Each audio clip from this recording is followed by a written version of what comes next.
அஸ்ஸலாமு அலைக்கும் வரஹ்மத்துல்லாஹி வபரகாத்துஹு. அல்ஹம்துலில்லாஹி நஹ்மதுஹு வ நஸ்தஈனுஹு வ நஸ்தக்ஃபிருஹு வ நஊது பில்லாஹி மின் ஷுரூரி அன்ஃபுஸினா வ மின் ஸய்யிஆத்தி அமாலினா. மன் யஹ்திஹில்லாஹு ஃபலா முதில்ல லஹு வ மன் யுضلில்ஹு ஃபலா ஹாதிய லஹு. வ அஷ்ஹது அன் லா இலாஹா இல்லல்லாஹு வஹ்தஹு லா ஷரீக லஹு வ அஷ்ஹது அன்ன முஹம்மதன் அப்துஹு வ ரசூலுஹு அம்மா பஅத். கண்ணியத்திற்குரிய எல்லாம் வல்ல அல்லாஹ் ஜல்ல ஷானஹு தஆலாவின் நல்லடியார்களே, ஒவ்வொரு ஞாயிற்றுக்கிழமையும் இரவு 8 முதல் 10 வரை வாட்ஸ்அப் மூலமாக கேட்கப்பட்ட கேள்விகளுக்கு இந்த நேரலை மூலம் பதிலளித்து வருகிறோம். 10 மணி முதல் சமகால நிகழ்வுகள் எதுவும் இருக்குமானால் அது குறித்த விளக்கத்தையும் அளித்து வருகிறோம். அந்த வகையில் இன்றைய வாட்ஸ்அப் மூலமாக வந்த கேள்விகளுக்கு செல்வதற்கு முன்னால் ஒரு முக்கியமான ஒரு அறிவிப்பை, ஒரு தகவலை உங்களுக்கு சொல்ல விரும்புகிறோம். onlinepj.net என்ற நம்முடைய இணையதளத்தின் மூலமாக பல ஆக்கங்களை நாம் போட்டாலும் அது எளிமையாக தேடி எடுப்பதற்கு இயலவில்லை, சிரமமாக இருக்கிறது, அதில் வீடியோக்கள் எல்லாம் பதிவேற்றப்படவில்லை என்ற ஒரு குறை பரவலாக இருந்து வந்தது. அதனால் onlinepj.in என்ற ஒரு வெப்சைட்டை, இணையதளத்தை நம்ம உருவாக்கி அதில் எல்லா ஆக்கங்களையும் பதிவேற்றி இருக்கிறோம். இன்ஷா அல்லாஹ் வீடியோக்களும் அதில் பதிவேற்றப்பட்டு வருகிறது. மிக விரைவில் எல்லா வீடியோக்களும் பதிவேற்றி முடித்துவிடும். அதனால் உங்களுக்கு எந்த தலைப்பை தேடி இருப்பதாக இருந்தாலும் அந்த சர்ச்சுக்குள்ளே போய் அந்த வார்த்தையை தேடி எடுத்தீர்களே ஆனால் மிக எளிதாக நீங்கள் வேண்டிய கேள்வி பதிலை, வீடியோவை, நூல்களை, கட்டுரையை, வீடியோவை, ஆடி எது வேண்டாலும் தேடி எடுத்துக்கொள்ள முடியும். அந்த அளவுக்கு அதை செய்திருக்கிறோம். onlinepj.in என்கிற அந்த இணையதளமும் நம்முடைய இணையதளம்தான். அதை எளிதாக தேடி எடுக்கக்கூடியவர்கள் அதை பயன்படுத்தி கொள்ளுமாறு கேட்டுக்கொள்கிறோம். இப்போ கேள்விக்கு சொல்வோம். ஃபஜ்ர் தொழுகைக்கு பல் துலக்காமல் வாய் கொப்பளித்த பிறகு உழு செய்து தொழலாமா? இதற்கு விளக்கம் தேவைன்னு சொல்லி ராயபுரத்தை சேர்ந்த ஜமீலாங்கிற ஒரு சகோதரி கேட்டிருக்கிறாங்க. அதாவது ஃபஜ்ர் தொழுகைக்கு தூங்கி எந்திரிக்கிறோம். தூங்கி எந்திரிச்ச உடனே பல் துலக்காமல் வாயை மட்டும் கொப்பளித்து விட்டு உழு செய்கிறது. அந்த பல் துலக்குதல்ங்கிறத நம்ம விட்டுவிட்ட காரணத்தினால் அப்படி செய்யலாமா என்று கேட்குறாங்க. பொதுவாக பல் துலக்குவதை பொறுத்த வரைக்கும் இரவில் தூங்கி எழுந்திருக்கும் பொழுது அது கூடுதலாக பல் துலக்க வேண்டிய அவசியம் இருக்கிறது. ஆனால் ரசூல் ஸல்லல்லாஹு அலைஹி வஸல்லம் அவங்க ஒவ்வொரு தொழுகைக்குமே பல் துலக்குவதை வலியுறுத்தி இருக்கிறார்கள். ஒவ்வொரு தொழுகைக்கு உழு செய்யும் பொழுது 5 டைம், மற்ற நேரங்களை விட சுபுடைய நேரம் இன்னும் அதிகமாக அதுக்கு அதிக முக்கியத்துவம் இருக்கிறது. ரசூல் ஸல்லல்லாஹு அலைஹி வஸல்லம் சொன்னார்கள், லவ்லா அன் அஷுக்க அலா உம்மத்தி, என் சமுதாயத்திற்கு சிரமமாகிவிடும் என்று இல்லாவிட்டால் ல அமர்த்துகும் பிஸ்ஸிவாக்கி மாக்குல்லி ஸலா, ஒவ்வொரு தொழுகையின் போதும் பல் துலக்குவதை கட்டாயமாக நான் ஆக்கியிருப்பேன். கட்டாயமாக்கினா உங்களுக்கு சிரமமாக போயிடும். வலுக்கட்டாயமாக சட்டமாக நான் ஆக்கவில்லை, ஆனால் அந்த அளவுக்கு நான் வலியுறுத்தி இருக்கிறேன் என்று நபி ஸல்லல்லாஹு அலைஹி வஸல்லம் சொன்னதாக நிறைய ஹதீஸ் இருக்கிறது. இது புகாரியில் 887வது ஹதீஸாக இருக்கிறது.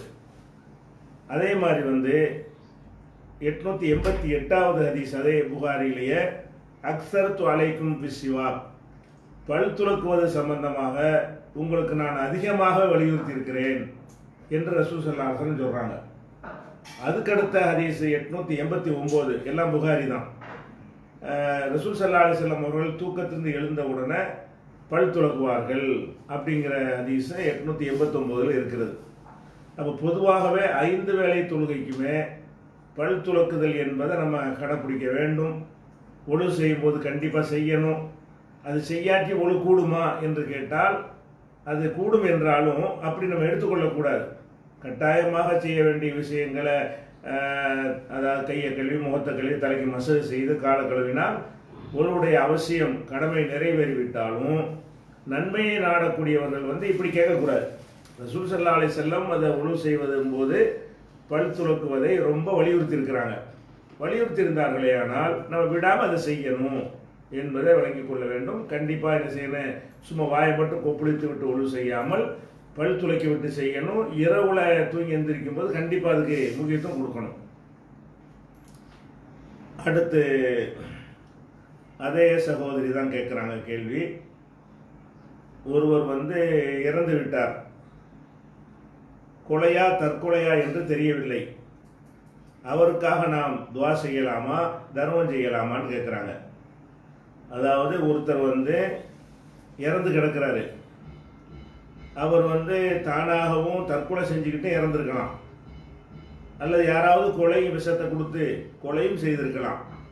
இப்படி தற்கொலை தான் செய்தார் என்று நமக்கு தெரிந்து விட்டது என்று வைங்க, அவங்களுக்கு நம்ம பாவம் மன்னிப்பு தர முடியாது.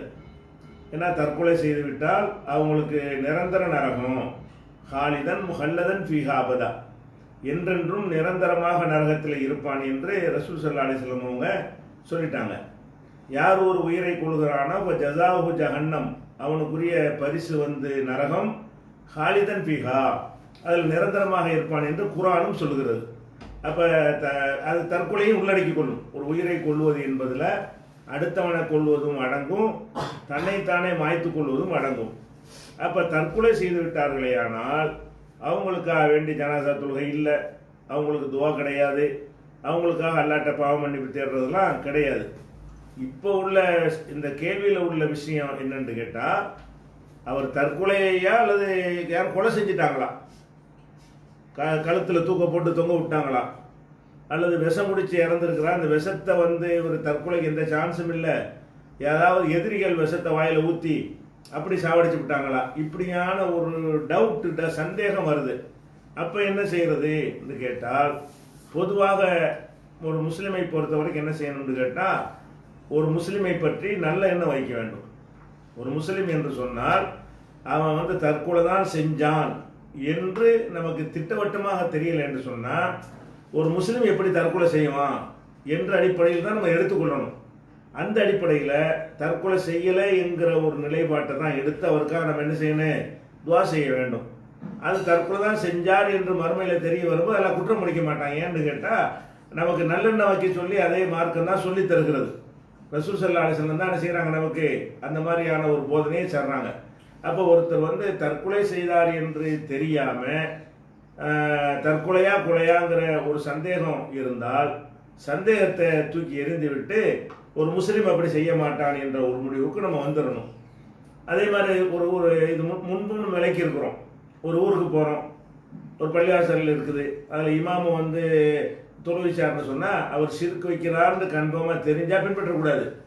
அப்படி தெரியலைன்னு சொன்னால் ஒரு இமாம் முஸ்லீம் எப்படி சிறுக்கு வைப்பார், சிறுக்கு வச்சு அப்படி முஸ்லீமாக இருப்பார் என்ற நல்லெண்ணம் கொண்டு அவரை ஃபாலோ பண்ணிக்கிடலாம். அந்த மாதிரி தான் எல்லா விஷயமுமே திட்டவட்டமாக சிறுக்கு வைக்கிறார் என்று தெரிந்தால் தான் அவரை பின்பற்றுவது கூடாதுன்னு சொல்ல முடியும். அதே மாதிரி தான் தற்கொலை தான் செஞ்சார் என்று திட்டவட்டமாக தெரிந்தால் அப்போ நம்ம அவருக்காக துவாவெல்லாம் செய்ய முடியாது. தற்கொலையாகவும் இருக்கலாம், கொலையாகவும் இருக்கலாம். சந்தேகம் வந்துருச்சுன்னு சொன்னால் நாம் ஒரு முஸ்லீம் தற்கொலை செய்ய மாட்டான், அவனை யாரோ கொலை பண்ணியிருப்பாங்க அல்ல இயற்கையாக மரணித்திருப்பான் என்று எண்ணி அவருக்காக நம்ம துவா செய்யலாம். தர்மங்கள் யார் தர்மங்கள் செய்தால் அவருக்கு நன்மை கிடைக்குமோ அந்த மாதிரியான உறவினர்கள் தர்மமும் செய்யலாம்.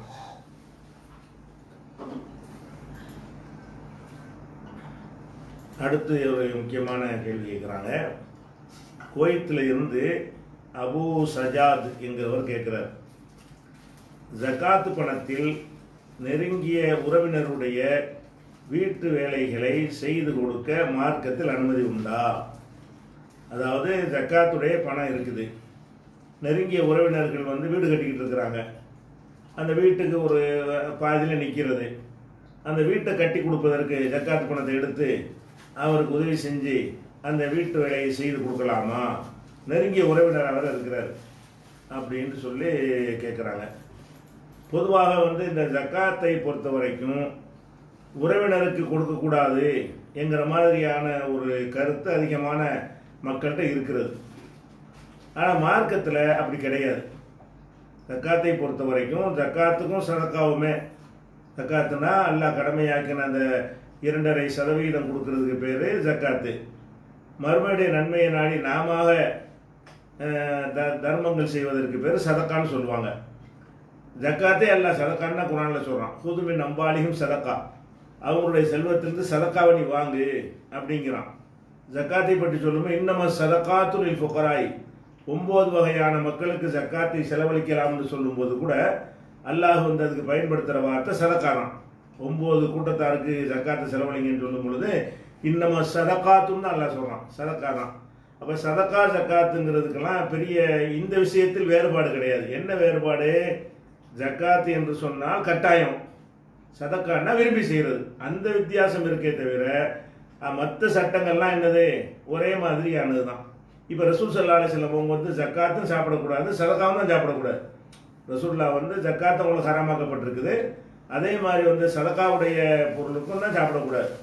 இன்னும் பல ஹதீஸுகளை நீங்கள் எடுத்து பார்த்தீங்கன்னு சொன்னால் ஜக்காத்துடைய பொருள்களை குறிப்பிடும் பொழுதெல்லாம் சதக்காவுடைய பொருள் தான் ஹதீஸில் சொல்லப்படும். இவ்வளோ சதக்கா, சதக்காவுடைய ஒட்டகம், சதக்காவுடைய ஒட்டகம்னா ஜக்காத்து ஒட்டகம் தான். ஜக்காத்துக்கு வார்த்தைக்கே சதக்காங்கிற வார்த்தையை தான் பயன்படுத்துகிறாங்க. இந்த அடிப்படையை மனசில் வைத்துக்கொண்டு நம்ம இந்த மாதிரி வரக்கூடிய ஹதீஸுகளை தேடி பார்த்தோம்னு சொன்னால் உறவினர்களுக்கு தாராளமாக நம்ம என்ன செய்யலாம், அந்த தான தர்மங்களை செய்யலாம். உதாரணமாக உம்மு சலமாங்கிறவங்க ரசூல்லாவுடைய மனைவி. அவங்க ரசூல்லாவுக்கு முன்னாடி அபு சலமாங்கிறவரை கல்யாணம் பண்ணியிருந்தாங்க. அந்த அபு சலமா மூலம் அவங்களுக்கு பிள்ளைகளும் இருந்தது. அதாவது உம்மு சலமா அவங்களுக்கு வந்து அபு சலமாங்கிறவரை திருமணம் செய்திருந்தார்கள். அந்த அபு சலமாவின் மூலமாக உம்மு சலமாவுக்கு பிள்ளைகள் இருந்தது. அப்போ அது அவங்க பிள்ளை தான், அது சொந்த பிள்ளை. அப்போ உம்மு சலமா ரசூல்லாட்ட கேட்குறாங்க, யார சொல்லலாம், அல்லாஹ்வுடைய தூதரே, அலி அஜுருன், எனக்கு வந்து கூலி கிடைக்குமா, அன் உன்ஃபிக அலா பனி அபி சலமா, அபு சலமாவுடைய பிள்ளைகளுக்கு நான் செலவழித்தால் எனக்கு கூலி கிடைக்குமா மறுமையில். இன்னமாகும் பனிய, அவங்க எனக்கும் பிள்ளைகளாக இருக்கிறாங்க, அபு சலமாவுடைய பிள்ளைகளாக இருந்தாலும் அது நான் பெற்ற பிள்ளைகள் தான். அப்போ என் பிள்ளைகளுக்கு நான் செலவழித்தால் அதுக்கு ஏதாவது கூலி கிடைக்குமா என்று கேட்கும் பொழுது அப்போ ரசூல் ஸல்லல்லாஹு அலைஹி வஸல்லம் சொல்கிறாங்க, அன்ஃபிகி அலைஹிம், நீ அவங்களுக்கு செலவழிக்கலாம், ஃபலக்கி அஜ்ருமா அன்ஃபக்தி அலைஹிம், அவங்களுக்கு செலவு செய்த கூலி உனக்கு கிடைக்கும் என்று ரசூல் ஸல்லல்லாஹு அலைஹி வஸல்லம் சொல்கிறாங்க. அப்போ பிள்ளைகளை கவனிக்கிற ஒரு கடமை இருந்தாலும் அதுக்கு நம்ம வந்து குழந்தைகளுக்கு செலவழித்தோமே ஆனால் அதுக்குரிய கூலி கிடைக்கும் என்று இந்த ஹதீஸு 1467 புகாரி சொல்லுகிறது. இது கூட அந்த சதக்கான்ற அர்த்தத்தில் வரலன்னு யாரும் சொல்லலாம். ஏன் சொல்லலான்னு கேட்டால், என் பிள்ளையை நான் கவனிக்கிறேன் அதுக்கு கூலி கிடைக்குமான்னா பிள்ளைகளை கவனித்தாங்க என்பதற்குரிய கூலியைத்தான் இது சொல்கிறது அப்படின்னு இந்த ஹதீஸை கூட சில பேர் என்ன செய்யலாம், இது ஜக்காத்து சதக்காவுக்கு பொருந்தாது என்று சொல்லி எடுத்துக்கொள்ளலாம். அப்படி எடுத்துக்கொள்வார்களே ஆனால் வேறு சில ஹதீஸ்களும் இருக்கிறது. என்ன ஹதீஸ்ன்னு சொன்னால், இப்னு மசூத் என்கிற அவர் ஒரு பெரிய சஹாபி, ஆரம்ப கால சஹாபியில் முக்கியமான மக்காவில் இருக்கும்போது நெருக்கடியான காலத்தில் இஸ்லாத்தை தழுவிய ஒரு சஹாபி. அந்த இப்னு மசூதுடைய மனைவி ஜெய்னப் அவங்க பேர். அவங்க வந்து கொஞ்சம் பொருளாதார வசதியில் வந்து கூடுனவங்களாக இருக்கிறாங்க. இவருக்கு கொஞ்சம் வேலை வெட்டிலாம் கிடையாது. அவங்க என்ன செய்வாங்கன்னா கைத்தொழில் மூலமாக பொருளாதாரத்தை சம்பாதிக்கக்கூடியவர்களாக ஜெய்னபுங்கிறவங்க இருந்தாங்க. அதாவது இப்னு மசூதுடைய மனைவி. அப்போ ரசூல் ஸல்லல்லாஹு அலைஹி வஸல்லம் என்ன செய்கிறாங்கன்னு கேட்டால், ஒரு சந்தர்ப்பத்தில் சொன்னாங்க, தசத்தக்ன உலவு மின் ஹுலியிக்குன்ன, உங்கள் ஆபரணங்களில் இருந்தாவது நீங்கள் சதக்கா செய்யுங்கள். உங்கள் ஆபரணங்களை கொடுத்த ஒன்று கையில் காசு இல்லாட்டாலும் நகநட்டுகளை கொண்டாவது நீங்கள் என்ன செய்யுங்க, சதக்கா செய்யுங்கள் என்று ரசூல் ஸல்லல்லாஹு அலைஹி வஸல்லம் சொல்கிறாங்க. அப்போ இப்னு மசூதுடைய மனைவி இருக்காங்க இல்லையா, ஜெய்னபு அவங்க என்ன செய்வாங்கன்னு கேட்டால் தன்னுடைய கணவருக்கும் அவங்க தான் செலவழிப்பாங்க. அவங்க வீட்டில் மடியில் வளரக்கூடிய பிள்ளைகளுக்கும் அவங்க தான் என்ன செய்வாங்க, செலவு செஞ்சுக்கிட்டு இருந்தாங்க.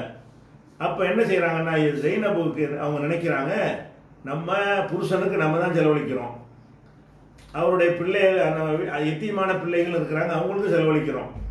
இப்போ கணவனுக்கு நம்ம செலவு செய்கிறது வந்து சதக்காவில் சேருமாக இருந்தால் புதுசாக வேறு சதக்கா நம்ம கொடுக்க வேண்டியதில்லை. அது சதக்காவில் அடங்காது என்று இருந்தால் ரசூல்லா சொன்னதுக்காக நம்ம வேறு ஆளுகளுக்கு தர்மம் செய்யணும் அப்படின்னு அவங்க நினைக்கிறாங்க. என்ன நினைக்கிறாங்கன்னா, ரசூல் ஸல்லல்லாஹு அலைஹி வஸல்லம் அவங்க தர்மம் செய்ய சொல்கிறாங்க, நகைகளை கொடுத்தாவது தர்மம் செய்ய சொல்கிறாங்க. இப்போ தர்மம் செய்யறதுன்னு சொன்னால் நம்ம தான் கணவருக்கு காலமெல்லாம் செஞ்சுக்கிட்டு இருக்கிறோமே, அவர் வருமானம் இல்லாமல் இருக்கிறாரு, அவரை கவனிக்க வேண்டிய எந்த ஒரு கடமை மனைவியின் மீது கிடையாது. அப்படி இருக்கும் பொழுது அவங்களுக்காக நான் தான் செலவழிக்கிறேன்னு, அதுவே அந்த சதக்காவுக்கு போதுமானதாக இருக்குமா, இல்லை அல்லது நம்ம தனியாக அது இது அடங்காது, கணவருக்கு கொடுத்த எப்படி அடங்க என்று வேறு ஆட்களுக்கும் செலவழிக்கணுமா என்று அவங்க சந்தேகம் வருது. சந்தேகம் வந்த உடனே கணவர்கிட்ட சொல்கிறாங்க, இந்த மாதிரி நாங்கள் இப்னு மசூத்கிட்ட அந்த மனைவி சொல்கிறாங்க. என்ன சொல்கிறாங்கன்னா, உங்களுக்காக நான் செலவழிச்சிட்டு இருக்கிறேன், இது வந்து செல்லுமா, இது போதுமா, தர்மத்தில் அடங்கிருமா என்று நீங்கள் போய் ரசூலுல்லாஹ்ட்ட கேட்டுவாங்க அப்படின்னு கணவர்கிட்ட அனுப்புகிறாங்க. அவர் கணவர் என்ன சொல்கிறாருன்னு கேட்டால், அதெல்லாம் நான் போய் கேட்க மாட்டேன், நீ வேணா போய் கேட்டுவா அப்படிங்கிறாரு. உடனே அவங்க என்ன செய்கிறாங்கன்னா, ரசூல் ஸல்லல்லாஹு அலைஹி வஸல்லம் அவங்கள்ட்ட போகிறாங்க, ஜெய்னபு போகிறாங்க. போனால் அங்கே இன்னொரு பெண்மணி வாசலில் நிற்கிறாங்க, ரசூலுல்லாஹ் வீட்டு வாசலில். அப்போ பிலால் ரலியல்லாஹு அன்ஹு பார்த்து கேட்குறாங்க, இந்த மாதிரி நான் என் கணவனுக்கு நான் செலவு செய்கிறேன், அது வந்து தர்மத்தில் அடங்குமா, ரசூலுல்லாஹ் தர்மம் செய்ய சொல்லியிருக்கிறாங்க, அது தர்மத்தில் அடங்குமான்னு போய் கேட்டுவாங்க என்று பிலால்கிட்ட சொல்கிறாங்க. வீட்டு வாசல் வரைக்கும் போயிட்டு ரசூலுல்லாஹ்ட்ட நேராக பார்த்து கேட்காம பிலால்கிட்ட சொல்லிவிட்டு கேட்க சொல்கிறாங்க. சொல்லும்போது என்ன செய்கிறாங்கன்னு கேட்டால், யார் கேட்டான்றதை எங்களை சொல்லி விட்றாத, நாங்கள் தான் கேட்டோன்னு சொல்ல, நீ தான் ஒரு மசாயில் மாதிரி கேளு அப்படின்னு சொல்லி இப்போ பிலாலை அனுப்புகிறாங்க. பிலால் போய் இதை சொன்ன உடனே ரசூலுல்லாஹ் என்ன செய்கிறாங்கன்னு கேட்டால், மன்ஹுமா, அந்த ரெண்டு பேர் யார், ரெண்டு பெண்கள் வந்து கேட்குறாங்கன்னு சொல்கிறீங்களா, அது யார்? அப்போ பிலால் சொல்கிறாரு, ஜெய்னபு. எந்த ஜெய்னபுன்னு ரசூலுல்லாஹ் கேட்குறாங்க. இம்ராத் அப்துல்லா இப்னு மசூதுடைய மனைவி ஜெய்னபு தான் கேட்டு சொன்னாங்க. அப்போ ரசூல் ஸல்லல்லாஹு அலைஹி சொல்கிறாங்க, நாம் தாராளமாக அந்த போதுமானது தான் இது, லஹா அஜ்ரானி, அவருக்கு 2 கூலிகள் கிடைக்கும், ஒன்று அஜ்ருல் கராபத்தி அஜ்ரு சதக்கா, ஒன்று உறவினரை அனுசரித்த கூலி, இன்னொன்று சதக்காவுடைய, மிக முக்கியமான பாயிண்ட், சதக்காவுடைய கூலியும் கிடைக்கும். அப்போ ஒரு மனைவி கணவனுக்காக செலவு செய்வாளே, வசதியான ஒரு மனைவி கணவனுக்காக செலவு செய்தாலேயானால், கணவனை ஒரு உறவினரை அனுசரிக்கிறாங்க இல்லையா, அதுக்குன்னு தனி கூலி, அந்த கூலி ஒன்று கிடைக்கும். அஜ்ரு சதக்கத்தி, சதக்காவுடைய கூலியும் கிடைக்கும். நீங்கள் அதுவே அதே செஞ்சிட்டு இருக்கும் பொழுது நீங்கள் வேற ஒரு ஆட்களுக்கு செய்யணுன்ற ஒரு அவசியம் கிடையாது, அதுவே போதுமானது என்று ரசூல் ஸல்லல்லாஹு அலைஹி வஸல்லம் சொன்ன ஒரு செய்தி புகாரியில் 1466வது ஹதீஸாக இடம்பெற்றிருக்கிறது. அப்போ இதில் என்ன விளங்குது, சதக்காவுடைய சதக்கா, அதாவது மனைவி கணவனுக்கு சதக்கா கொடுக்கலான்னு வருது, சதக்கா கொடுக்கலான்னா ஜக்காத்து கொடுக்கலாம் தானே. அப்போ இல்லாமல் இருந்தார், அதுக்கு தகுதியானவராக இருந்தால், மனைவி வசதியாக இருக்கிறாங்க, அவர் ரொம்ப கஷ்டத்தில் இருக்கிறாரு, மனைவி ஒரு நகை நட்டு வச்சுருக்கிறாங்க, கணவர் வேலை வெட்டி இல்லாமல் இருக்கார், இந்த ஜக்காத்தை கொடுக்க வேண்டி இருக்கிறது. அந்த ஜக்காத்தை என்ன செய்யலாம், கணவருக்கு இல்லாத கணவருக்கு கொடுத்துட்டு அவர் தகுதியானவர் இருந்தால், அவர் சம்பாரிச்சு தான் கொடுக்கக்கூடாது, அவர் அந்த 9 வகையில் இருப்பார்களேயானால் 8 வகையில் இருப்பார்களேயானால் அவர் கொடுத்து கொள்ளலாம். அப்போ இதில் என்ன வருதுன்னு கேட்டால், சதக்காவுடைய கூலியும் இருக்கிறது, உறவினர்களை அனுசரிக்கிற கூலியும் இருக்கிறது அப்படின்னு சொல்கிறாங்க. அதே மாதிரி இன்னொரு ஹதீஸ் புகாரியில் 1461வது ஹதீஸில் வருகிறது. அதாவது அபூ தல்ஹா என்ற ஒரு சஹாபி, அவர் வந்து ரொம்ப ஒரு வசதியான ஒரு ஆள், மதீனாவில் நிறைய பேரிச்சம்பழ தோட்டங்கள்லாம் அவருக்கு இருந்தது. ரசூல் ஸல்லல்லாஹு அலைஹி வஸல்லம் அவங்களுடைய வீட்டுக்கு ஏற்றாப்புல தான் அவருடைய வீடு. ரசூல் ஸல்லல்லாஹு அலைஹி வஸல்லம் அந்த தோட்டத்தில் போய் அந்த தண்ணியெல்லாம் சாப்பிட்டு வருவாங்க. அந்த மாதிரியான ஒரு வசதியான ஒரு ஆள் அபூ தல்ஹாங்கிறவர். அது பள்ளிவாசலுக்கு நேர், மஸ்ஜித் நபவிக்கு நேர் எதிர்த்தாப்புல அது இருந்தது. அப்போ இந்த செய்தியெல்லாம் அந்த ஹதீஸில் வருது. நான் சொன்ன இந்த செய்திகள் எல்லாம் அந்த 1461வது ஹதீஸ்லேயே சொல்லப்பட்டிருக்கிறது. அப்போ ஒரு ஆயத்து இறங்குது, லன் தனாலுல் பிர்ர ஹத்தா துன்ஃபிகு மிம்மா துஹிப்பூன். நீங்கள் ரொம்ப விரும்பக்கூடியதிலிருந்து கொஞ்சத்தை செலவு செய்யும் வரை நீங்கள் நன்மை அடைய மாட்டீர்கள். நீங்கள் நன்மை அடைகிறதா இருந்தால் நமக்கு எது வேணாம்னு ஆகிறதோ அதையே செலவழிப்பாங்க. நிறைய பேர் இருக்கிறாங்க தர்மம் செய்கிறவங்க. என்ன தர்மம் செய்வாங்க, அவங்களுக்கு தேவைன்னு வர்ற வரைக்கும் யூஸ் பண்ணிக்கிறாங்க. இனிமேல் இது நமக்கு தேவைப்படாது அப்படின்னு தூக்கி போடும்போது தான் யாருக்காக கொடுப்பாங்க. அப்படியும் கொடுக்கலாம், தப்பில்லை. ஆனால் நமக்கு தேவைப்படும் பொழுதும் கொடுக்கணும். நம்ம விரும்புகிற பொருள்களிலிருந்தும் கொஞ்சத்தை கொடுக்கணும். அப்போ தான் அல்லாஹ் கொடுத்தோண்டாகும். நம்ம யூஸ் இல்லை, நமக்கு நாட்டமே இல்லை, அது நமக்கு அந்த பொருள் மீது விருப்பமே இல்லை என்பதற்காக கொடுத்தோமே. ஆனால் இவனுக்கு விருப்பம் இல்லைங்கிறனால கொடுத்தாண்டு வருமே தவிர அல்லாவுக்காக கொடுத்தாண்டு வராது. அதுக்கு தான் அல்லாஹ் என்ன செய்கிறான்னு கேட்டால், நீங்கள் நன்மை அடைகிறதாக இருந்தால் ஆலை குர்ஆனில் 92வது வசனம் இது. என்ன வசனம்? லன் தனாலுல் பிர்ர ஹத்தா துன்ஃபிகு மிம்மா துஹிப்பூன். நீங்கள் விரும்பக்கூடிய அனைத்தையும் அல்ல, விரும்பக்கூடியதிலிருந்து சிலவற்றை செலவழிக்கும் வரை நன்மை அடைய முடியாது. அப்போ நம்ம தர்மம் செய்வதாக இருந்தால் நம்ம பழைய சட்டையை தர்மம் செய்யலாம். பழைய சட்டையாவே தர்மம் செஞ்சிடக்கூடாது. பழைய சட்டை நமக்கு பிடிக்கலன்னு தர்மம் செஞ்சிருவோம். பழைய சட்டையை கொடுக்கும் பொழுது புது சட்டையும் கொடுக்கணும். தர்மம் செய்வதில் என்ன செய்யணும், நாம் விரும்பி பயன்படுத்துகிற பொருள்களில் இருந்தும் என்ன செய்யணும், தர்மங்கள் செய்யணும் என்ற ஒரு வசனம் இறங்குது. இது இறங்கின உடனே அபு தல்ஹா ரசூல்லாட்ட வர்றாரு, அல்லாஹ்வுடைய தூதரே, இப்படி ஒரு வசனம் அல்லாஹ் அருளி இருக்கிறதா சொல்கிறீங்க. எனக்கு ரொம்ப விருப்பமானது வந்து இந்த பைருஹாங்கிற இந்த தோட்டம் தான். அந்த பள்ளிவாசல் எதிர்த்தாப்பில் இருக்கக்கூடிய அந்த தோட்டம் தான் எனக்கு ரொம்ப விருப்பமானதாக இருக்கிறது. இன்னஹா சதக்கத்துல் இல்லா, அதை அல்லாவுக்கு நான் சதக்கா தந்துடுறேன், அல்லாவுக்காக வேண்டி நான் சதக்காக தர்றேன். ரொம்ப விருப்பமானது அல்லாஹ் செலவு செய்ய தர்றான். எனக்கு இருக்கிற சொத்துக்கள்லேயே எனக்கு ரொம்ப விருப்பமானது இந்த பைருஹாங்கிற தோட்டம் தான், அதை நான் அல்லாவுக்காக நான் தந்து விடுகிறேன் என்று சொல்கிறார். அர்ஜு பிர்ரஹா ஒ துஹ்ரஹா இந்தல்லா, அதனுடைய நன்மையை கூலியை வந்து நான் அல்லாவிடத்தில் எதிர்பார்க்குறேன். ஃபல்லாஹா யா ரசூலல்லாஹ் ஹைஸ் வராக்கல்லா, உங்களுக்கு அல்லாஹ் என்ன சிந்தனையை போடுறானோ அதன்படி நீங்கள் செலவழிச்சிக்கிறீங்க என்று ரசூல்லாட்ட ஒப்படைக்கிறார். அப்போ ரசூல் ஸல்லல்லாஹு என்ன செய்கிறாங்கன்னு கேட்டால், பஹின் தாக்க மாலுர் ராபிஹுன், அப்படி சொல்லாத, இது நல்ல லாபகரமான சொத்தாக இருக்கிறது, அல்லாஹ்வுக்கு தர்மம் செய்கிறாங்கிற, இது ரொம்ப விலை மதிப்புள்ள ஒரு சொத்தாக இருக்கிறது. இதை வந்து நீ என்ன செய்யக்கூடாது, நீ தர்மம் செய்ய வேணாம். ஆனால் ஒன்று சொல்கிறது எனக்கு விளங்குது, அல்லாவுக்காக சதக்கா செய்கிறேங்கிற, அல்லாவுக்கு சதக்கம் செய்கிறதா இருந்தால் இன்னி அரா அன் தஜாலஹா ஃபில் அக்ரபீன, உன்னுடைய உறவினருக்கு நீ கொடுப்பதை நான் விரும்புகிறேன். நீ சதக்காங்கிற இந்த சதக்காவை வந்து என்கிட்ட தந்து ஏழைபாளையலுக்கு கொடுங்கன்னு தருவதை விட உனக்கு சொந்தக்காரங்க இருப்பாங்கள்ல அக்ரபீன்கள், அந்த அக்ரபீன்கள் உனக்கு நெருக்கமான உறவினர்களுக்கு நீ கொடுக்கறது தான் எனக்கு விருப்பமாக இருக்கிறது. அதனால் அந்த சதக்கா நீனே எடுத்துக்க, சதக்கான்னு சொல்லி கொண்டாந்து அவர் கொடுக்குறாரு. ஆனால் ரசூல் ஸல்லல்லாஹு அலைஹி வஸல்லம் தந்து அதை வாங்கி கொண்டு சதக்காவாக இருந்துட்டு போகுது அப்படின்னு சொல்லி அதை சொத்து சேர்க்குற மாதிரி அவங்க விரும்பலை. என்ன சொல்கிறாங்க, இல்லை நீ வந்து சொந்தக்காரங்களுக்கு கொடு. அப்போ அபூ தல்ஹா சொல்கிறாரு, அஃபாலு யார் சொல்லலாம், அல்லாஹ்வுடைய தூதர் அந்த மாதிரி நான் செய்கிறேன் என்று சொல்லிவிட்டு அபூ தல்ஹா வந்து தன்னுடைய உறவினர்களுக்கும் தன்னுடைய சித்தப்பா பெரியப்பா மக்களுக்கு அதை பங்கு வச்சு கொடுத்துட்டாரு. இந்த பைருஹாங்கிற தோட்டத்தை அவருக்கு மட்டும் சொந்தமாக இருந்த ஒரு 4-5 உறவினர்களை கூப்பிட்டு நீங்கள் ஆளால் கொஞ்சம் எடுத்துக்கிறங்க என்று கொடுத்து விட்டார்னு வருது.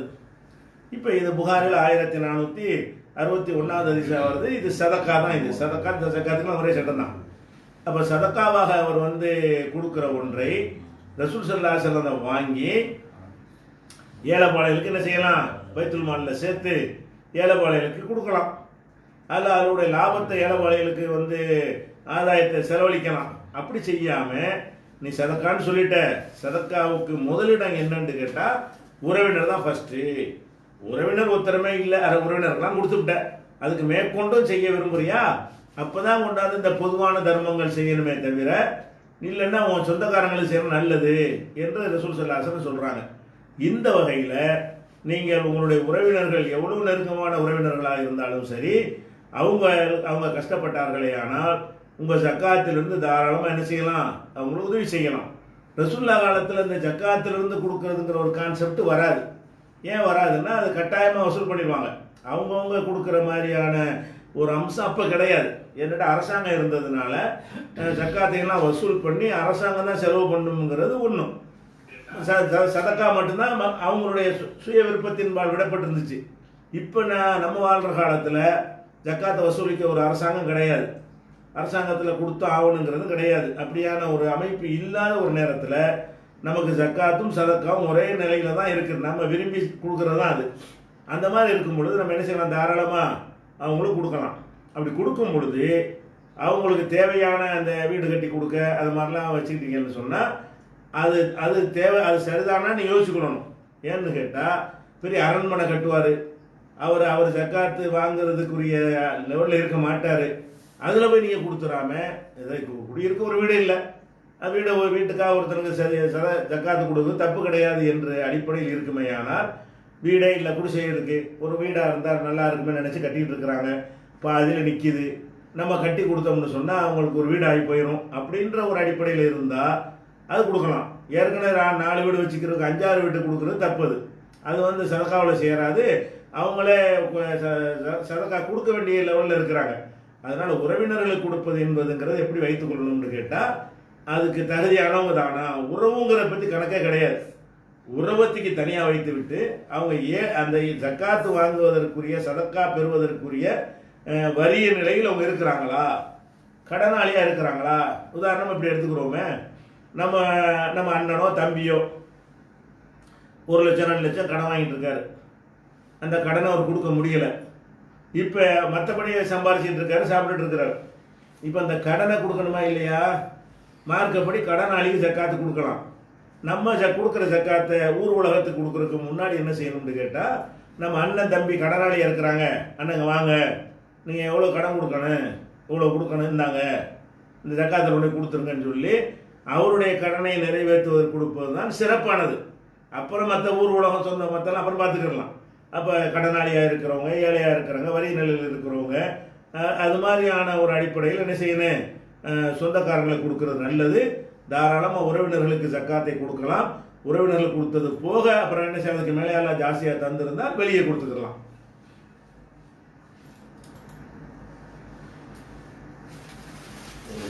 கேள்வி ஆளுங்களா? சரி, ஒரு கேள்வி கேட்குறாங்க. என்ன கேட்குறாருன்னு கேட்டால், யாசகம் கேட்பது சம்பந்தமாக நீங்கள் ஆற்றிய பொருளியல் என்ற தலைப்பிலான உரையில் வார்த்தைகளால் கேட்பது மட்டுமல்ல, யாசகம் இவர் தருவார் என்பதற்காக பார்வைகளாலும் உடல் அசைவுகளாலும் தெரிவிப்பது யாசகம் என்று கூறுகிறீர்கள். பெரிய கட்டுற மாதிரி சுருக்கமாக சொன்னோன்னா, நம்ம ஒரு உரையில் சொல்லியிருந்தோம், அதாவது யாசகம் கேட்கக்கூடாது. யாசகத்தை குடூண்டு கேட்கறது மட்டும் யாசகம் கிடையாது. நமக்கு தர்ற மாதிரி ஒரு மாதிரியா வறுமை கிழிஞ்ச சட்டையை போட்டுட்டு போய் பண்ண காட்டுறதுன்னா கொடுங்கன்னு அர்த்தம். அப்படி செய்வதும் கூட தப்பு தான் என்று நம்ம அந்த உரையில் சொல்லியிருந்தோம். அதை வச்சு அவர் கேட்குறாரு, இப்படி சொல்லியிருந்தீங்க, வெளிநாடுகளில் நாங்கள் சுத்தம் செய்கிற வேலையை செய்கிறோம், எங்களை பார்த்தாலே இந்த ட்ரெஸ்ஸு யூனிஃபார்ம் மாதிரி தந்திருப்பாங்க, அந்த ட்ரெஸ்ஸில் உள்ளவங்களுக்கு என்ன செய்வாங்க, வரக்கூடிய அரபிகள்லாம் ஏதாவது தருவாங்க. ஏன்னா சுத்தம் செய்கிறதுக்கு ஒரு கலரில் ஒரு பச்சை கலரில் யூனிஃபார்ம் மாதிரி கொடுத்துருவாங்க. இவங்க சாதாரண மக்கள் கிடையாது, க்ளீன் பண்ணக்கூடிய வேலை செய்கிறவங்க, அதாவது வறிய நிலையில் உள்ளவர்கள் கருதி எங்களுக்கு தர்றாங்க. இது தவிர்க்க இயலாது. ஏன்னா நாங்கள் யார்ட்டையும் உழைச்சி கேட்கறது இல்லை.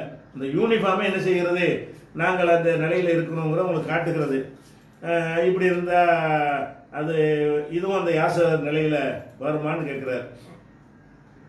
அதாவது யாசகம் கேட்கக்கூடாது என்பதை நீங்கள் என்ன செய்யணும், அந்த உரையில் நம்ம தெளிவாக விளக்கியிருக்கிறோம். யாசகமே கூடாதுன்னு கிடையாது.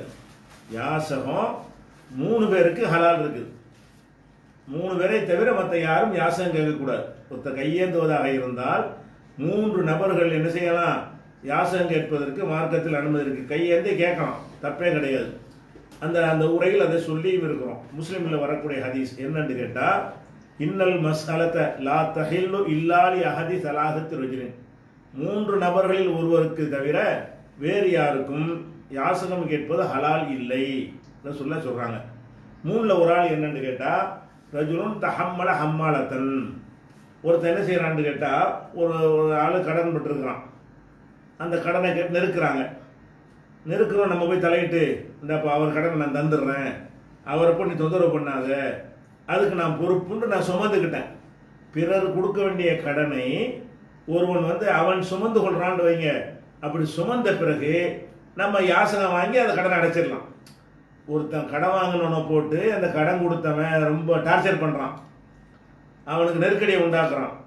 அதனால நம்ம என்ன செய்கிறோம், அவனை காப்பாற்றுறதுக்காக போய் இந்த மாதிரி நீ அவன்கிட்ட கடன் வாங்கியிருக்கிற, உன் கடன் நான் பொறுப்பு, இவன்கிட்டையும் சொல்லிவிட்டு அவன்கிட்டையும் சொல்லிட்டு அந்த அவனை கூட நெருக்காதப்பா, நான் பொறுப்பு, நான் தந்துடுறேன் உனக்கு அப்படின்னு சொல்லி இந்த கடனை வந்து இவன் பொறுப்பேற்று கொண்டானே. ஆனால் அல்லாஹ் கையில் காசு தந்திருந்தா அவன் கடனை கொடுத்துட்டு போகிறான்.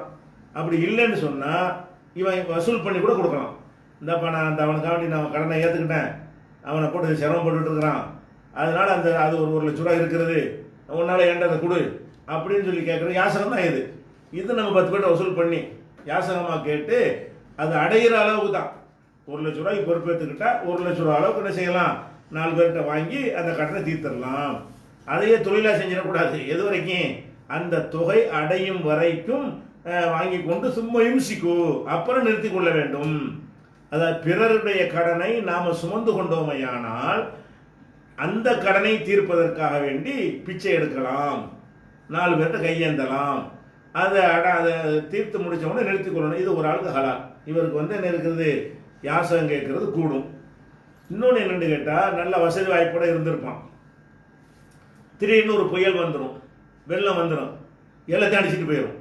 அடுத்த வேலை என்ன செய்யணும்னு அவனுக்கு ஓடாது, வீடு இடிஞ்சு போயிடும். இந்த கஜா புயல் வந்துச்சு இல்லையா, குடிசை போயிடும், வீடு போயிடும், சொத்து சுகம் போயிடும். சென்னையில் வெள்ளம் வந்துச்சு, பெரிய பெரிய கோடீஸ்வரன்லாம் திருநின்றாங்க. அந்த மாதிரியாக வந்துருச்சுன்னு சொன்னால் அவனுக்கு அந்த வாழ்வாதாரத்தை அடைகிற வரைக்கும் அவனுக்கு கூடும். வெள்ளம் வந்துருச்சுன்னா என்ன செய்யக்கூடாது, நம்ம பணக்கார குடும்பம்னு நினைக்க தேவையில்லை. அடுத்தவரை சாப்பிடணும், ஒரு வழி இல்லாமல் இருக்கிறோம், 4 பேருக்கு வாங்கி என்ன செய்யலாம், கேட்கலாம், தப்பே கிடையாது. எது வரைக்கும், ஹத்தா யுசீப கிவாம மின் ஐஷின், வாழ்வாதாரத்திற்கு தேவையானதை அடைகிற வரைக்கும் அவனுக்கு வந்து அது கூடும். இது 2வது ஆள். ஒன்று வந்து அதாவது அடுத்தவன் கடனை சுமந்து கொண்டவன், இன்னொன்று வந்து எல்லாம் இருந்து திடீரென்று ஒரு விபத்தினால், பிரளயத்தினால், வெள்ளத்தினால், புயலினால், இயற்கை சீற்றங்களினால் இழந்தவனாக இருந்தால் அப்போ என்ன சின்ன திடீர்னு ஒன்றும் செய்ய முடியாது. திடீர் இழப்பது, அந்த வரவும் செலவும் சம்பாரிச்சிட்டு இருப்பான். திடீர்னு ஒரு 1,00,000 செலவாச்சுன்னா, திடீர்னு 10,000 ரூபா கூடுதலாக செலவாச்சுன்னா அது சமாளிக்க முடியாது. அது வரைக்கும் நம்ம கேட்டு 4 பேர்கிட்ட வாங்குறது தப்பு கிடையாது, இவனுக்கு ஹலால். 3வது என்னென்னு கேட்டால், ஏழையாக இருந்தால் வாங்கலாம். ஏழைக்கு என்ன அளவுகோல்னு கேட்டால், நம்மளை பார்த்து ஒரு 3 பேர் சொல்லணுமா, நல்ல விவரமான ஒரு 3 பேர் இவன் பாவம் ஏழ்மையில் இருக்கிறான் என்று சொல்லத்தக்கவராக இருக்கணுமா. நம்மளா ஏழை நினச்சிடக்கூடாது.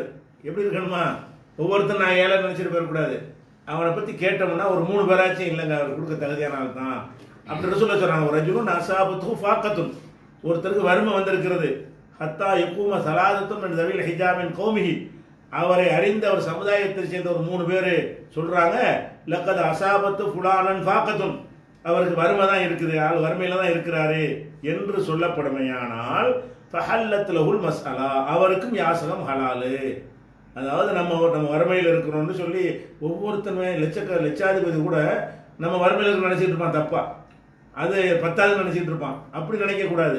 ஒரு ஆள் வறுமையில் இருக்காருங்கிறத 4 பேர்கிட்ட விசாரித்தோம்னா, இல்லைங்க அப்படித்தாங்க வறுமை தாங்க அவர் அப்படின்னு சொல்லி அவருடைய சமுதாயத்தை சேர்ந்தவர், அந்த ஊரை சேர்ந்தவங்க, அந்த தெருவை சேர்ந்தவங்க, அந்த கோத்திரத்தை சேர்ந்தவங்க ஒரு 3 பேராச்சும் என்ன செய்யணும் சொல்வார்களே, ஆனால் அவனுக்கு அது தகுதி வந்துடுது, யாசகம் கேட்கறதுக்கு ஹலாலு. எது வரைக்கும், வாழ்வாதாரத்துக்கு உள்ள அடைகிற வரைக்கும். இது இல்லாத ஃபமா சிவாகுன்ன மினல் மசாலத்தி, இது அல்லாத எல்லா யாசகங்களுமே சுஹுத்தன் யகுல்ஹா சாஹிபுஹா சுஹுத்தன், அது ஒரு லஞ்சம், அது ஒரு மோசடி, அது சரியில்லைன்னு ரசூலுல்லாஹ் சொல்றாங்க. யாசகம் கேட்பது வந்து இந்த 3 பேரை தவிர வேற யாருக்கும் ஹலால் இல்லைங்கிறாங்க. அப்போ இந்த யாசகம் என்கிற ஒரு அடிப்படையில் பார்த்தீங்கன்னா, இந்த நிலையில் நீங்கள் இருந்தால் தான் உங்களுக்கு ஹலால். எந்த நிலை, நீங்கள் வேலை செய்ய வர்றீங்க, நீங்களே வறுமையில் தான் இருக்கிறீங்க, உங்களுக்கு இந்த நாட்டில் வாங்குகிற ஒரு சம்பளம் போதாது என்று உங்கள் ஊரில் கேட்டால் சொல்லுவாங்க. அப்படி இருந்தால் நீங்கள் வாங்கிக்கலாம். நீ கிளீனிங் வேலை பண்ணுறேங்கிறீங்க, அந்த சம்பளம் வாங்கி வேலை செய்கிற உங்களை பற்றி உங்கள் ஊரில் போய் விசாரித்தோம்னா பாவங்க கஷ்டப்படுறாங்க அப்படின்னு சொல்லக்கூடிய அளவில் உங்கள் நிலைமை இருக்குமே. ஆனால் நீங்கள் என்ன செய்யலாம், தாராளமாக வாங்கிக்கிடலாம். இது ஒரு விஷயம். அதே நேரத்தில் வந்து யூனிஃபார்ம்ங்கிறது வந்து கேட்கறதுல அடங்காது, அது உங்களுக்கு திணிக்கப்படுவது. நீங்களா ஒரு கிளீன் சட்டையை போட்டுவிட்டு ஒரு மாதிரி அப்பாய் மாதிரி முகத்தை வச்சுக்கிட்டு போகிறது தான் அப்படி வரும். நீங்கள் யூனிஃபார்ம் போடுவது வந்து நீங்கள் இந்த வேலை செய்கிறீங்க என்ற அடையாளத்துக்கு போடும் பொழுது அவங்களாக வந்து தருவார்களே, ஆனால் அது வந்து யாசகத்தில் சேராது. நல்லா விளங்கிக்கணும். அவங்களா தந்தாங்கன்னு சொன்னால் எதில் வராது, யாசகத்தில் அடங்காது. இப்போ நம்ம ரசூல்லா அப்படி சொல்கிறாங்க. என்ன சொல்கிறாங்க, உனக்கு வந்து இந்த மாதிரி நீ எதிர்பார்க்காம நீ கேட்காத உனக்கு வறுமையானால் அதை தாராளமாக வாங்கிக்க, அது தப்பு இல்லை என்று ரசூல்லா சொல்லிட்டதுனால கேட்காமல் ஒருவரும் தந்தாரையானால் அது யாசகம் நினைச்சிடக்கூடாது. நம்ம யார்ட்டையும் கேட்கவே இல்லை, ஒரு ஆள் வர்றாரு, ஆனால் இதை வச்சுக்கிறோங்க அப்படிங்கிறாரு, நம்ம அதை வாங்கி கொள்ளலாம். நம்மள்கிட்ட அந்த 3 தகுதி இல்லாவிட்டால் கூட, நம்ம தன்னிறைவாக இருந்தால் கூட, ஒருவர் வந்து அவராக நம்ம எந்த ஒரு எதிர்பார்ப்பும் இல்லாமல் கொண்டு வந்து தந்தாரையானால் அப்போ நம்ம வாங்கி கொள்ளலாம். அப்போ நீங்கள் கிளீனிங் வேலை செய்கிறீங்க, நீங்கள் யார்ட்டையும் கேட்கவும் இல்லை, அந்த ட்ரெஸ்ஸு போடுவது வந்து யாசகத்துக்கு நீங்கள் போடலை, அந்த வேலையுடைய யூனிஃபார்மாகத்தான் நீங்கள் போட்டிருக்கிறீங்க. அதை பார்த்துட்டு அவங்களா கொண்டு வந்து உங்கள்கிட்ட தருவார்களே, ஆனால் அது யாசகத்திலேயே வராது. நீங்கள் கேட்குறது தான் யாசகத்தில் வரும். அதில் கேட்குற மாதிரி ஒரு ஒரு ஒரு மாதிரியாக நடந்து கொள்வது இருக்குல்ல, அது வந்து யாசகத்தில் வரும். அப்படி இல்லாமல் அவராக வந்து கையில் தட்டு போனால் வாங்கிட்டு போகலாம், பேசாமல் ஒன்றும் கிடையாது. விரும்பினா என்ன செய்யலாம், வாங்கிக்கலாம். இல்லைங்க எனக்கு அல்லா தந்திருக்கான் வேணான்னு சொல்கிறது உங்களுக்கு உரிமை இருக்கிறது, அது யாசகத்தில் வராது.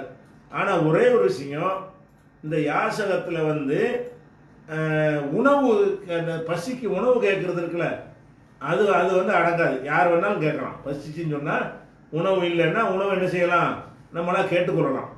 அது மாதிரிலாம் இருக்குது. எப்படி இருக்குன்னு கேட்டால், இப்போ ரசூல் ஸல்லல்லாஹு அலைஹி வஸல்லம் அவங்க ஒரு நாள் வெளியே போகிறாங்க. வெளியே போனால் வெளியே அபூபக்கர் உமர் அங்கே நிற்கிறாங்க. என்னப்பா அந்த நேரத்தில் வந்து வெளியே நிற்கிறீங்களே அப்படின்னு கேட்கும் பொழுது அவங்க 2 பேரும் சொல்கிறாங்க, அல்ஜூ யா ரசூலல்லாஹ், அல்லாஹ்வுடைய தூதரை, சரியான பசி, வீட்டில் உண்மை இல்லை, ஏதாவது கிடைக்குமான்னு வெளியே வந்தோம். அது யாரும் கூப்பிட மாட்டாங்களா, அந்த அர்த்தத்தில் வெளியே வந்தோன்னு சொல்கிறாங்க. அப்போ ரசூல்லா சொல்கிறாங்க, நம்ம கதை அதான்ப்பா, நான் அதே காலத்தை வெளியே வந்திருக்கிறேன், எனக்கு தான் பசி, ஒன்றுமே இல்லை அப்படின்னு சொல்லிட்டு என்ன செய்கிறாங்க, சரி வாங்க ஒரு சகோதரர் தோட்டம் இருக்காங்க போவோம் அப்படின்னு போனோன்னு அவர் இருந்ததெல்லாம் கொடுத்துட்டு செய்கிறாரு, உபசரிக்கிறாரு. இது ஏறக்குறைய கேட்குற மாதிரி தான். இது ஏறக்குறைய பசியை நாடி சாப்பிட்றதுக்குன்னே தான் மெனக்கெட்டு போகிறாங்க. அது சாப்பாட்டுக்காக வேண்டி போனால் காசு பணத்தை வாங்கி சேர்த்து வைத்துக் கொள்வதற்கு இல்லாமல் பசிக்காக நம்ம போனோம் என்று சொன்னால் அது வந்து அந்த யாசகம் கேட்குற கணக்கில் வராது. யார் வேணாலும் என்ன செய்யலாம், சுயமரியாதைக்கு பங்கம் கிடையாது, சாப்பாட்டு விஷயத்துக்கு மட்டும் அந்த மாதிரிலாம் இருக்கிறது. அங்கே போய் நல்லா சாப்பிட்டு வந்தாங்கங்கிற ஒரு ஹதீஸ் முஸ்லீமில் 5434 ஹதீஸில் இருக்கிறது. அதே மாதிரி வந்து இன்னொரு சம்பவம் இருக்குது. அபூ ஹுரைரா ரசூல்லா காலத்தில் இது நடந்ததுனால, ரசூல்லாவுக்கு தெரிஞ்சு நடந்தது தான். அவங்க காலத்தில் இவர் ரொம்ப வீடு வாசல் இல்லாமல் பள்ளி வாசத்தினில் படுத்து கிடந்தவர். இவர் என்ன செய்கிறாருன்னு கேட்டால், சரியான பசின்றவுடனே என்ன செய்வார்னு கேட்டால் வெளியே உட்காந்துக்கிடுவார். யாராவது வந்தாங்கன்னா அஸ்ஸலாமு அலைக்கும்ங்கிறது, நல்லா இருக்குல்ல, அந்த ஆயத்துக்கு விளக்கம் தெரியுமான்னு கேட்குறது. அதான் அபூபக்கர் வருவாராம். அபூ ஹுரைரா சொல்கிறாரு, சரியான பசியாக இருக்குங்க, சாப்பாடு தாங்கன்னு இப்படி கேட்குறது என்பதற்காக நான் என்ன செய்வேன், அபூபக்கர் வந்தாருன்னா ஒரு ஆயத்தை பற்றி விளக்கம் கேட்குறது. விளக்கம் கேட்டோடனே சாப்பிட்டியாப்பான்னு கேட்பாங்களா, அப்படி அதுக்காக வேண்டி விளக்கத்தையும் கேட்டுவிட்டு என்ன அபூ ஹுரைரா சாப்பிட்டியான்னு கேட்பாங்க. இல்லைன்னு சொன்னால் கூட்டிகிட்டு போயிடுவாங்க என்பதற்காகவே நான் அப்படி ஒரு மசாயில் மாதிரி கேட்பேன். அது மாதிரி ஒரு நாள் வந்தார், அபூபக்கர் வந்தார், அவர்கிட்ட இந்த ஆயத்தை பற்றி கேட்டேன். அது பசிக்கு தான் நான் கேட்டேன், இருந்தாலும் அவர் என்ன செய்யலை, பேசாமல் போயிட்டாரு. அப்புறம் உமர் வந்தார், அவர்கிட்டையும் கேட்டேன், அவரும் ஒன்றும் தரல, சாப்பிடுவான்னு கூப்பிடவே இல்லை. அப்புறம் ரசூல் ஸல்லல்லாஹு அலைஹி வஸல்லம் வந்துட்டு என்ன செஞ்சாங்க, அவங்க விளங்கிட்டாங்க, நான் இதுக்கு தான் நிற்கிறேங்கிறது, பசிக்கு தான் நிற்கிறேன்னு விளங்கி கொண்டு என்ன போகிற என்ன விஷயம்ன்றோன்னா இப்படி கூட்டு ஒரு பால் வருது, அந்த பாலை சப்ளை பண்ணால் பெரிய ஹதீஸ் அது. இப்போ உணவு பசிக்காக வேண்டி அபூ ஹுரைரா வந்து தன்மான இழந்தோன்னு சொல்ல முடியுமா? பசின்னு வந்துருச்சுன்னு சொன்னால் அது எல்லாம் 10 பறந்து போங்கிறான்ல, அப்படி தான். பசி வந்துருச்சுன்னு சொன்னால் அது வந்து யாசகத்திற்கு கணக்கிலலாம் வராது. யார் வேணாலும் என்ன செய்யலாம், பசிக்க வேண்டிய நேரடியாகவும் கேட்கலாம், அல்லது ஒரு மாதிரியாக ஒரு சாடமாடையாகவும் கேட்டு மார்க்கத்தை கேட்குற மாதிரி கூட ஒரு பசியாமல அதை அது இப்போ பண்ணியிருக்காரு. மார்க்க கேள்வி கேட்குற மாதிரி கூட நம்ம முகத்தை பார்த்து சாப்பிட்டீங்களான்னு கேட்ட மாட்டாங்களா என்றெல்லாம் அபூ ஹுரைரா நடந்ததாக இந்த ஹதீஸில் வருகிறது. அப்போ அந்த மாதிரியான சாப்பாட்டை தவிர மற்ற விஷயங்களாக இருந்தால் அந்த 3 கண்டிஷன் இருந்துச்சுன்னா கூடாது. ஆனால் நீங்கள் கேட்குற கேள்வியில் வந்து நீங்கள் யாசகம்லாம் கேட்கல, நீங்கள் சாடமாடவெல்லாம் கேட்கல. அவங்களா வந்துட்டு இந்த ட்ரெஸ் போட்டிருக்கிறதுனால இவங்க அற்பமான ஊதியம், ஆனால் கிளீனிங் வேலைன்னா அற்ப சம்பளம் தானே, ஆஃபீஸர் சம்பளம் கிடையாது தானே. கிளீனிங் வேலையில் இருக்கிறாங்க, சின்ன சம்பளம் ஏதாவது வச்சுக்கிட்டோம்னு சொல்லி தருவாங்க. அப்படி தந்தால் நீங்கள் வாங்கி கொண்டால் அது யாசகத்தில் சேராது ஒரு விஷயம். அடுத்து ஷாஹித்னு ஒரு ஆள் கேட்குறாங்க, அரசுடைய நிழல் 7 பேரில் அல்லாவிற்காக இணைந்த 2 பேர், அல்லாவிற்காக பிரிந்த 2 பேர் என்பது ஒன்று. இதன் சரியான விளக்கம் என்ன?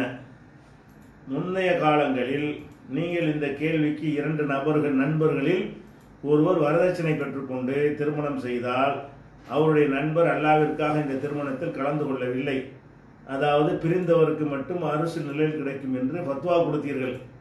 ஆனால் டிஎன்டிஜே மார்க் அறிஞர்கள் இதன் விளக்கம் கிடையாது, இதன் விளக்கம் இது கிடையாது. அல்லாவிற்காக பிரிந்தவர்கள் என்றால் 2 பேரும் அல்லாவிற்காக பிரிய வேண்டும். அதாவது பிரிந்த 2 பேருக்கும் அரசு நிழல் கிடைக்கும். உதாரணமாக ஒரு தாயிடம் பால் குடித்த 2 பேர் திருமணம் செய்து கொண்டனர். இதை அந்த தாய் கணவரிடம் சொன்ன பொழுது அவர் நபி அவரிடம் கேட்டார். அதற்கு நபி அவர்கள் திருமணம் செல்லாது என்று சொன்னவுடன் இவர்கள் பிரிந்து விடுவார்கள். இந்த பிரிவுதான் அந்த அல்லாவிற்காக பிரிந்தவர்கள் என்று இந்த ஹதீஸை வைத்து சொல்கிறார்கள். இது 1.5 ஆண்டுகளுக்கு முன்னர் தான் இந்த ஆய்வு செய்து மாற்றப்பட்டது என்று சொல்கிறார்கள். இதன் உண்மைத்தன்மை என்ன கேட்கிறார். அதாவது 7 பேருக்கு அல்ல அரசில் நிழல் கொடுப்பான்னு வருது. இப்போ மஹ்ஷர் மைதானத்தில் விசாரணை நடக்கும் இல்லையா, சொர்க்கத்துக்கு போயிட்டோம்னா அதெல்லாம் தேவை கிடையாது, அரசுடைய நிழல் அவசியம் கிடையாது, சொர்க்கமே நிழலாக தான் இருக்கும். அந்த விசாரணை நடக்கக்கூடிய அந்த கொடூரமான அந்த நேரத்தில் வந்து கொஞ்சம் நிழல் இருக்கும் என்றால் அரிசி கீழே மட்டும்தான் இருக்கும், எல்லாம் வெட்ட வழியாக இருக்கும், அந்த வெப்பம் தாங்க முடியாது. அல்லாவுடைய அரசு பிரம்மாண்டமான அரசு, எத்தனை கோடி பேருக்கும் உள்ள இடம் கொடுக்க முடியும். அல்லாஹ் என்ன செய்கிறான்னா 7 வகையான ஆட்கள் வந்து அவன் அரிசி கீழே என்ன செய்வான், அந்த வேற நிழலை இருக்காது, அரிசி கீழே கொடுப்பான்னு வருது. அந்த அந்த ஹதீஸில் வந்து 7 பேர் இருக்காங்க இல்லையா, அந்த ஹதீஸில் வந்து என்ன வருதுன்னு கேட்டால் நீதியான அரசர் ஒருத்தர்கள் நிறைய பேர் இருப்பாங்க, அவங்கெல்லாம் உள்ளே போயிடுவாங்க. அப்புறம் ஷாபுன் நசாஃபி இபாதத்தி ரப்பிஹி, இறைவனுடைய வணக்கத்தில் ஊறிப்பு, இளம் வயசுலேயே நல்லா வணக்கம் புரிஞ்சவர். 2வது ஒரு ரஜுலுன் கல்புஹும் அல்லக்குன் ஃபில் மசாஜிதி, உள்ளத்தால் மஸ்ஜிதோடு இப்போ தொடர்பில் இருக்கக்கூடிய ஒரு மனிதன். 3வது அப்புறம் ஒரு ரஜுலானி தஹாபா ஃபில்லாஹி ஜித்தமா அலைஹி ஒரு ஃபர்ரகா அலைஹி, அல்லாவுக்கா 2 பேர் விரும்பி அல்லாவுக்கா சேர்ந்து அல்லாவுக்கா பிரிந்தவர்கள், அது ஒரு 2 பேர். ஒரு ரஜுலுன் தலபத்துகோ இம்ராத்துன் ராத்து மன்சுபின் ஓ ஜமால், நல்ல பாரம்பரியமான அழகான ஒரு பெண்மணி ஒருத்தனை அழைக்கும் பொழுது, தப்புக்கு அழைக்கும் பொழுது இன்னி அஹாஃபுல்லா, அல்லாவை பயப்படுகிறேன் என்று சொன்னானே அவன் ஒரு ஆள். ஒரு ரஜுலுன் தசத்தக அஹ்பா லா தாலமு ஷிமாலுஹு மா துன்ஃபிக் யமீனுஹு, அதாவது வலதுகை செலவழிப்பது இடதுகை கூட தெரியாத, இலக்கியமாக சொல்றது, கைக்கு தெரியும், வலதுகையால் செலவழித்தது இடதுகைக்கு தெரியாது என்றால் ஒருத்தருக்கும் தெரியாத வகையில் ரகசியமாக தர்மம் செய்தான அவனுக்கும் அந்த அரசுக்கு அடியில் இடம் கிடைக்கும். இன்னொரு மனிதன் ரஜுல் தக்கரல்லா ஹாலியன், தன்னந்தனிமையாக இருந்து அல்லாவை நினைத்து ஃபாலோ தைனாஹூ, கண்களில் கண்ணீர் சிந்த அழுதானையானால் அவனுக்கும் கிடைக்கும். அதாவது 4 பேர் மத்தியில் அழுகுறதுக்கு பதிலாக தனியாக உட்காந்து அல்லாவை பயந்து என்ன செய்கிறது, மர்மையை நினச்சி, செய்த பாவத்தை நினச்சி, இது மாதிரியான நம்ம செஞ்ச கொடுமைகளை நினைத்து, இதெல்லாம் ஒரு பயந்து அல்லாவை நினைச்சு ஒருத்தன் அழுதானையானால் அவனுக்கு என்ன செய்கிறான், அல்லாஹ் வந்து அரசுக்கே நிழல் கொடுக்குறான்னு வருது. இந்த ஹதீஸை வைத்து நம்ம ஆரம்பத்தில் இதில் மற்ற விஷயம்லாம் சர்ச்சைக்குரியது இல்லை, அல்லாவுக்காக விரும்பின 2 பேர்னு வருதுல்ல, அதுக்கு என்ன ஆரம்ப காலத்தில் ஒரு தவறான ஒருத்தர் நண்பராக இருக்கிறாரு, அவர் வரதட்சணை வாங்குறாரு, கூட பிறந்த அண்ணன் வரதட்சணை வாங்குறாரு, தம்பி வந்து கல்யாணத்துக்கு போக மாட்டேங்கிறோம். இப்போ அல்லாவுக்காக தானே வெறுக்கிறோம், அல்லாவுக்காக வெறுக்கிறது வந்து அவருக்கு அரசுடைய நிழல் கிடைக்கும் என்று துவக்க காலத்தில் நாம் சொல்றது உண்மைதான், நாம் சொன்ன அந்த கருத்தை. ஆனால் அந்த ஹதீஸ் வந்து அந்த கருத்தை தரல.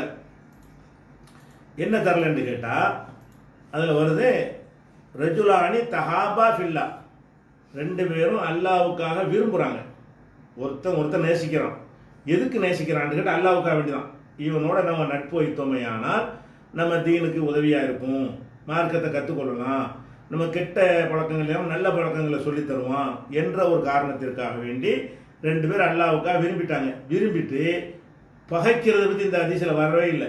என்ன வருது? விரும்பி விட்டு இஜ்தமா அலைஹி, ரெண்டு பேரும் சந்திக்கும் பொழுதும் அல்லாவுக்காக சந்திப்பாங்க.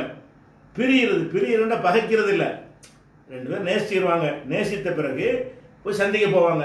சந்திக்க போகும்போது அல்லாவுக்காக சந்திப்பாங்க. வர்றாங்க, போயிட்டு வர்றாங்க, அல்லாவுக்காக பிரிவாங்க. அப்போ அல்லாவுக்காக பிரிந்து அல்லாவுக்காக ஒன்று சேர்ந்து ஒருவரை ஒருவர் நேசித்த இருவர், நேசத்துக்காக தான் அது கிடைக்கிறது. ரெண்டு பேரும் கிடைக்கும். ரெண்டு பேரும் என்ன செய்கிறாங்கன்னா விரும்புகிறாங்க. எதுக்கு விரும்புகிறாங்க? போய் சந்திக்க போனாலும் அல்லாவுக்காக தான் சந்திப்பாங்க. வெளியே வந்தாலும் ஏதோ ஒரு அல்லாவுடைய மார்க்க வேலைக்கு வந்து பிரிஞ்சு வருவாங்க. நான் வெளியே போனால் நல்ல வேலையெல்லாம் பார்க்கலாம் என்று அல்லாவுக்காக வேண்டிய சேர்ந்து அல்லாவுக்காக வேண்டிய பிரிகிறாங்க. ஆனால் முகப்பத்து இருந்துகிட்டே இருக்கிறது, நேசம் இருந்து கொண்டே இருக்கிறது. இந்த நேசத்தின் நேசம் வச்ச எல்லாரையும் சந்திச்சுட்டே இருக்க மாட்டோம். நம்ம நேசம் வச்சிருப்போம், நம்ம நேசிக்கிற ஒருத்தர் வேற ஊரில் இருப்பார், ஆனால் அவரை நேசிப்போம், அவர் நம்மளை நேசிப்பார். நேசித்து வருது, அவரை நம்ம சந்திக்க போனோம்னு சொன்னால் இவன்கிட்ட போனால் காசு வாங்கலாம் என்பதற்கு இல்லாமல் அவரை சந்திக்க போனோம்னா 4 மார்க்க விஷயத்தை அறிஞ்சு கொள்ளலாம், 4 விஷயங்களுக்கு உதவியாக இருக்கும், இப்படிங்கிறதுக்காக வேண்டி நம்ம சந்திக்க போய்விட்டு அவரை பிரிகிறோம். பிரியும் போது அல்லாவுடைய ஒரு பிரியத்துக்காக வேண்டிய பிரிஞ்சோம் என்று சொன்னால் அந்த ரெண்டு பேரும் கிடைக்கும் இருக்கிறது. இது அதை குறிக்காது. எதை? ஒரு தீமையான ஒருத்தர் வரதட்சணை வாங்குறாரு, நம்ம கலந்துக்கிறாம இருக்கிறோமே, அது குறிக்காது. அது அல்லாவுக்காக நேசிச்சது வரவே இல்லை. இந்த கருத்தில் அப்போ தவறுங்கிறத நம்மளும் சொல்லிட்டோம். ஆனால் அந்த செயல் கூடாதுங்கிற வேற தான் இருக்குது. தீமையை நடக்க கண்டால் நீங்கள் கையால் தடுங்க, அல்லது வாயால் தடுங்க, இல்லாட்டி மனசால வருங்க தான் புறக்கணிக்குது. அந்த மாதிரி ஒரு நண்பராக இருக்கக்கூடிய ஒருத்தர் உறவினராக இருக்கக்கூடிய ஒருத்தர் மார்க்கம் தடுத்த காரியத்தை செய்தால் அதை பகைத்து கொண்டு போவதற்கு மார்க்கத்தில் உள்ளது. இந்த ஹதீஸில் அடங்காதது. அரசுக்கு கீழே நிழல் வர்ற விஷயத்துக்கு அடங்காதே தவிர அதுவும் மார்க்கத்தில் உள்ளதுதான். ரசூல் ஸல்லல்லாஹு அலைஹி வஸல்லம் என்ன செய்யறாங்கன்னா, மகள் வீட்டுக்கு போறாங்க, ஒரு திரைச்சீலை தொங்க விடப்பட்டிருக்கு, உடனே என்ன செஞ்சாங்க, திரும்பி வந்துடுறாங்க. அந்த மாதிரிலாம் இருக்கிறதுனால அது அந்த செயல் தவறுங்கிறதுல மாற்றுக்கிறது கிடையாது, அது வரவேற்கத்தக்க செயல்ங்கிறதுல மாற்றுக்கிறது கிடையாது. ஆனால் இந்த ஹதீஸ் எதை குறிக்கும் என்று கேட்டால், ரெண்டு பேரும் நேசிக்கிறாங்க, நேசித்த பிறகு அவங்க சந்திக்கவும் செய்வாங்க, பிரியவும் செய்வாங்க. நேசத்தை வைத்துக்கொண்டே ஒரு காரியத்திற்காக சந்திப்பாங்க. நேசத்தை வைத்துக்கொண்டே என்ன செய்வாங்க, நீ உன் வேலையை பாரு, நான் என் வேலையை பார்க்கணும், பிரிஞ்சிருவாங்க. ஆனால் மனசில் நேசிப்பாங்க, அல்லாவுக்காக நேசிப்பாங்க. அப்படின்னு இருக்குமே, ஆனால் அந்த ரெண்டு பேருக்கும் கிடைக்கும் என்று இது வருகிறது. இதுக்கு என்ன ஞான டிஎன்டிஜியில் ஒரு அறிஞர்கள் எதை விளக்கம் கொடுத்தாங்க என்னன்னு கேட்டால், அதாவது ஒரு தாயிட்ட 2 பேருக்குள்ள பால் குடிச்சிட்டாங்க, ஒரு ஆணும் பெண்ணும். அவங்க 2 பேரும் கல்யாணம் பண்ணிட்டாங்க. நான் தான் பால் கொடுத்தேன்னு பால் கொடுத்தவர் சொல்லிட்டாரு. உடனே பிரிஞ்சிட்டாங்க. இதைத்தான் அது குறிக்குது அப்படின்னு சொல்றாங்க. இது பிரியறதுக்கே குறிக்கல, நல்லா கவனிக்கணும். அதாவது அந்த 2 பேரும் பிரியணுங்கிற டாபிக் எங்க ஹதீஸ்ல வரல. இன்னும் சொல்ல போனா ஒரு ரஜுலானின்னு வருது. இந்த ஹதீஸ்ல என்ன வருது என்று கேட்டால், ஒரு ரஜுலானி தஹாபா ஃபில்லா, அல்லாஹ்வுக்காக நேசித்த 2 ஆண்கள் வருது. இவங்க ஆணும் பெண்ணும் பிரியறதை பத்தி சொல்றாங்க. ஹராமான முறையில் கல்யாணம் பண்ணி இருந்தால் அது சட்டப்படி யாரா இருந்தாலும் பிரிஞ்சுதான் ஆகணும். ஹராமான முறையில் கல்யாணம் பண்ணி இருந்தார்களே ஆனால் நீங்க திருமணம் செல்லாதுன்னா பிரிஞ்சிட போறாங்க. இது அது குறிக்கவே இல்லை. இப்படி விளக்கம் கொடுத்துருக்காங்க. அதாவது தவறான முறையில் கல்யாணம் பண்ணி இருந்தார்களே ஆனால் அவங்க 2 பேரும் பிரிந்து கொள்வது இது குறிக்குதுங்கிறாங்க. ஆனா ஹதீஸின் வாசகம் ஒரு ரஜுலானின்னு வருது. 2 ஆம்பளைக்கு தான் ஃபர்ஸ்ட் வருது, பெண்களுக்கும் உள்ளதுதான். இப்போ பெண்களுக்கு ஆண்களுக்கு என்ன நேசம் இருக்க போகுது? ஒரு ரஜுலானி 2 ஆண்கள் அல்லாஹ்வுக்காக நேசிக்கிறாங்கன்னு வருது ஹதீஸ்ல. அவங்க என்ன செய்யறாங்க, ஆணு பெண்ணு கல்யாணம் பண்றது தான் குறிக்கின்னு டிஎன்டிஜி அறிஞர்கள் என்ன செஞ்சாங்களாம், விளக்கம் கொடுத்தா சொல்றாங்க. அது ஒரு மடமையான விளக்கம். இன்னும் சொல்ல போனா அது பிரியறதே இது பேசல. இந்த ஹதீஸ் பேசுவது என்னன்னு கேட்டா, பிரிகிறவனுக்கு சொர்க்கம் கிடையாது, அரசுக்கில கிடையாது. நேசிச்சவனுக்கு தான் அந்த அரசுக்கில இருக்கிறது. நேசித்து கொண்டு உடலால் பிரிவது, நேசம் இருந்துகிட்டே இருக்கும். நேசம் இருந்த ஆளையெல்லாம் பக்கத்தில் வச்சுட்டே இருக்க மாட்டோம். 2 பேர் நேசிப்போம். நேசிக்கும் பொழுது என்ன செய்வோம், அவர் அங்கே இருப்பார், நம்ம இங்கே இருப்போம், நேசிப்போம், சந்திக்கவும் செய்வோம், பிரியவும் செய்வோம். பிரிஞ்சாலும் சந்திச்சாலும் நேசத்தோடவே இருப்போம். நேசத்துடைய சந்திப்போம், நேசத்துடைய பிரிவோம். அப்படியான 2 பேருக்கு இருக்குன்னு சொல்லப்படுதே தவிர, இந்த அறிஞர் குழுவில் என்ன செய்யறாங்களா, பிரிஞ்சிடணுமா, பிரிஞ்சவனுக்கு கிடைக்கும்னு சொல்றாங்க. அப்படி அதிசயம் இல்லை. அதிசயம் எப்படி வருது? ரஜுலானி தஹாபா ஃபில்லா, 2 பேரும் அல்லாஹ்வுக்காக விரும்பணும். அல்லாஹ்வுக்காக விரும்பினா தான் கிடைக்கும். இது என்ன, இதுல பிரிகிறதுக்கு கிடைக்கும்னு வியாக்கியான புதுசா மாத்திட்டாங்களாம். இது அர்த்தத்தை என்னன்னு தெரியல, ஏதோ சொல்லி வளரி இருக்கிறாங்க. அது போக வந்து இது புகாரில் 660 ஹதீஸில் இருக்குது இந்த 7 பேரை பற்றின விஷயம். அதே புகாரில் 6806 ஹதீஸில் என்ன வருதுன்னு கேட்டால் ஒரு ரஜுலானி தஹாபா ஃபில்லா மட்டும்தான் வருது. அரசுக்கு கீழே நிழல் கொடுக்கக்கூடியவங்க யாருன்னு கேட்டால் அல்லாவுக்கா நேசித்த இருவர், பிரிகிறது சேர்வதை பற்றி இல்லை.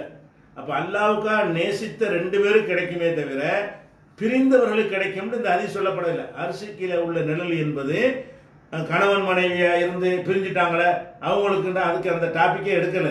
பிரிகிறவங்களுக்கு கிடைக்கும்னு சொல்லப்படலை. இந்த ஹதீஸ் சொல்ற விஷயம் என்னன்னு கேட்டால் நம்ம தௌஹீத் கொள்கையில் உள்ள ஒருத்தர் நேசிக்கிறோம், நம்ம மாமா கிடையாது, மச்சான் கிடையாது, அண்ணன் தம்பி கிடையாது, ரத்த உறவு கிடையாது, வேற ஏதோ ஒரு நீண்ட காலத்து பழக்கம் கிளாஸ்மேட்டு அப்படிங்கிற மாதிரியும் கிடையாது. உங்களால் அவருக்கலாமோ அவரால் உங்களுக்கலாமோ இருந்திருக்காது. ஒரு கொள்கையில் இருக்கிறோம், அந்த கொள்கை நல்ல ஆளாக இருக்காரு அப்படின்னு நேசிக்கிறோம்ல. இப்படி ஒரு நேசத்துக்காக வேண்டி கொள்கைக்காக மட்டும் அப்படி நேசித்தோமையானால் அந்த 2 பேரும் சேர்ந்திருந்தாலும் பிரிஞ்சிருந்தாலும் அல்லாவுக்காக பிரிய வைத்திருப்பார்கள். 2 பேரும் ஒன்றா உட்கார்ந்துருந்தாலும் அல்லாவுக்காக தான் அந்த பிரியம் இருக்கும். அவர் ஒரு பக்கம் இவர் ஒரு பக்கம் போயிட்டா கூட மனசால இருக்கும் ஒரு பிரச்சனை இருக்கும், ஃபோனில் பேசிக்கிடுவாங்க, முகபத்தை காட்டிக்கிடுவாங்க. அப்படி இருந்தார்களேயானால் அந்த 2 பேருக்கும் சொர்க்கம் கிடைக்கும். அப்போ இந்த அரசிக்கல நிழல் கிடைக்கும். அப்போ அரசிக்கல நிழல் கிடைக்கிறது என்பது வந்து பிரிஞ்சவங்களுக்கு கிடையாது, பகைத்து கொண்டவங்களுக்கு கிடையாது, நேசித்தவங்களுக்கு மட்டும்தான் உள்ளது. 2 பேரும் நேசிக்கணும், நேசத்திலே மூதா போயிடணும். அப்படி நேசித்தவர்களுக்கு அல்லாஹ் என்ன செய்யறான், அரசிக்கல கொடுக்குறான். அந்த நேசம் எப்படி இருக்கணும், அல்லாவுக்கா நேசிக்கணும். அதில் வந்து அவங்கள போய் சந்திக்கும் பொழுது அல்லாவுக்கா சந்திக்கணும். பிரியும் அந்த பிரிவுதல் என்பது எப்படி விளங்கிட்டாங்கன்னு கேட்டால் சண்டை போட்டு போறன்னு விளங்கிட்டாங்க. அப்படி அர்த்தம் அது கிடையாது. அந்த வாசகத்தில் எப்படி வருதுன்னு கேட்டால் பாருங்க, 660 ரஜுலானி 2 ஆண்கள் தஹாபா ஃபில்லா அல்லாவுக்காக நேசித்தார்கள், இஜ்தமா அலைஹி அல்லாவுக்காக ஒன்று சேர்ந்தார்கள், ஒத்த ஃபர்ரகா அலைஹி அல்லாவுக்காக பிரிந்தார்கள். இப்படி நேசித்தவர்கள் அல்லாவுக்காக சேர்ந்து அல்லாவுக்காக உடலால் பிரிந்து மனசால் நேசித்த 2 பேர். அப்படிதான் ஹதீஸ்ல வருதே தவிர சண்டை போட்டுக்கிட்ட ஆட்கள்னு அந்த ஹதீஸ் வரல. இதுதான் அதுக்கு சரியான விளக்கம். அந்த ஹதீஸ் வாசகத்தை வச்சு நீங்க என்ன செய்யலாம், விளங்கி கொள்ளலாம். அடுத்து ஒரு கேள்வி கேட்குறாங்க, ஜின்னா என்று பெயர் வைக்கக்கூடாது என்கிறார்கள் ஏன் கேட்கிறார். பரவலா வந்து இப்படி ஒரு பெயர் வைக்கிறாங்க, இது எது கேட்கிறாருன்னு தெரியல, வில்லங்கத்துக்கு கேட்கிறாரா நெசத்துக்கு கேட்கிறாரு. சரி, அப்ப ஜின்னா என்று பெயர் வைக்கலாமான்னு கேட்டா, அதாவது ஜின்னாங்கிற வார்த்தை வந்து குரான்ல 6 வசனங்கள்ல பயன்படுத்தப்பட்டிருக்கிறது. மொத்தமா குரான்ல ஜின்னாங்கிறது 6 இடத்துல இருக்கிறது.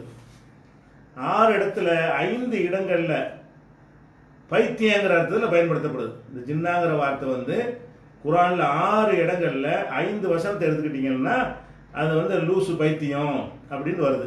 எப்படி வருதுன்னா, உதாரணமா 7:184 இதுல என்ன வருதுன்னா, அவலம் யதஃபக்கரு இவர்கள் சிந்திக்க மாட்டார்களா, மாபி சாஹிபிஹி மின் ஜின்னா இந்த இவருடைய தோழராகிய முகமதுக்கு எந்த ஒரு ஜின்னாவும் இல்லை, பைத்தியமும் இல்லை, இவருக்கு பைத்தியம் இல்லை என்பதை சிந்திக்க மாட்டார்களா. முகமது இறை தூதருங்கிறாரு, அவர் போய் கிறுக்கங்கிறாங்க. ஏன்டா அவர் பைத்தியம் இல்லைன்னு சிந்திச்சு பார்க்கமா, எவ்வளவு தெளிவான பிரைட்டா இருக்காரு, சிந்திக்க மாட்டீங்களான்னு கேட்கும் பொழுது அல்லாஹ் வந்து மின் ஜின்னாங்கிறான்.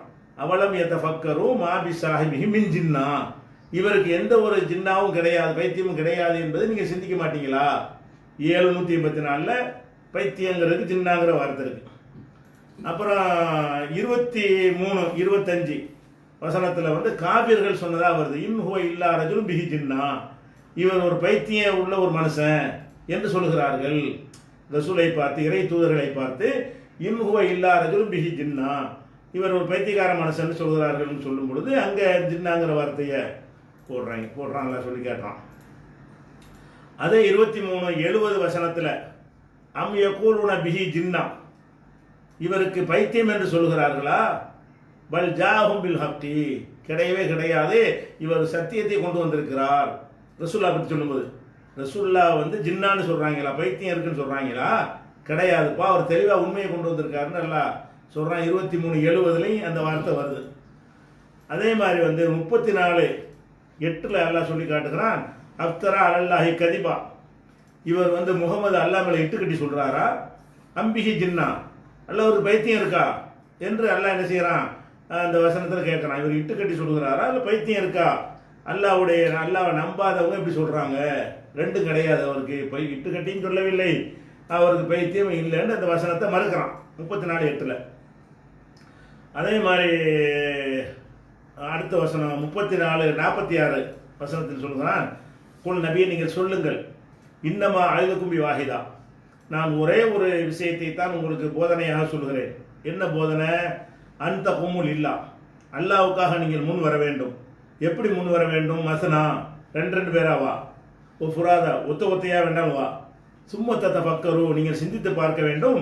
மாபி சாஹிபிக்கு மின் ஜின்னா, உங்களுடைய தோழராகிய எனக்கு முகமதாகி எனக்கு எந்த ஒரு ஜின்னாவும் பைத்தியமும் கிடையாது என்று நீங்கள் சிந்திங்கப்பா. என்னை பைத்தியங்கிறீங்கல்ல, என்னை டெஸ்ட் பண்ணு. ரெண்டு பேராவா, ஒத்தையாவா, என்ன வேண்டாலும் எனக்கு கேள்வி கேளு. நான் பைத்தியக்கார மாதிரி பேசுகிறேனா அல்லது பிரைட்டாக பேசுகிறேனா, தெளிவாக பேசுகிறேனா என்று நீ சிந்திச்சு பாரு. இதான் உங்களுக்கு சேலஞ்சு பண்ணுறேன். என்ன போய் இருக்குங்கிறீங்களா என்று நபியை நீங்கள் சொல்லுங்கன்னு அல்லாஹ் சொல்கிறான். அப்போ பொதுவாக பைத்தியக்காரன் ஒத்துக்கிற மாட்டான், ஓடி ஒளிஞ்சிருவாங்க.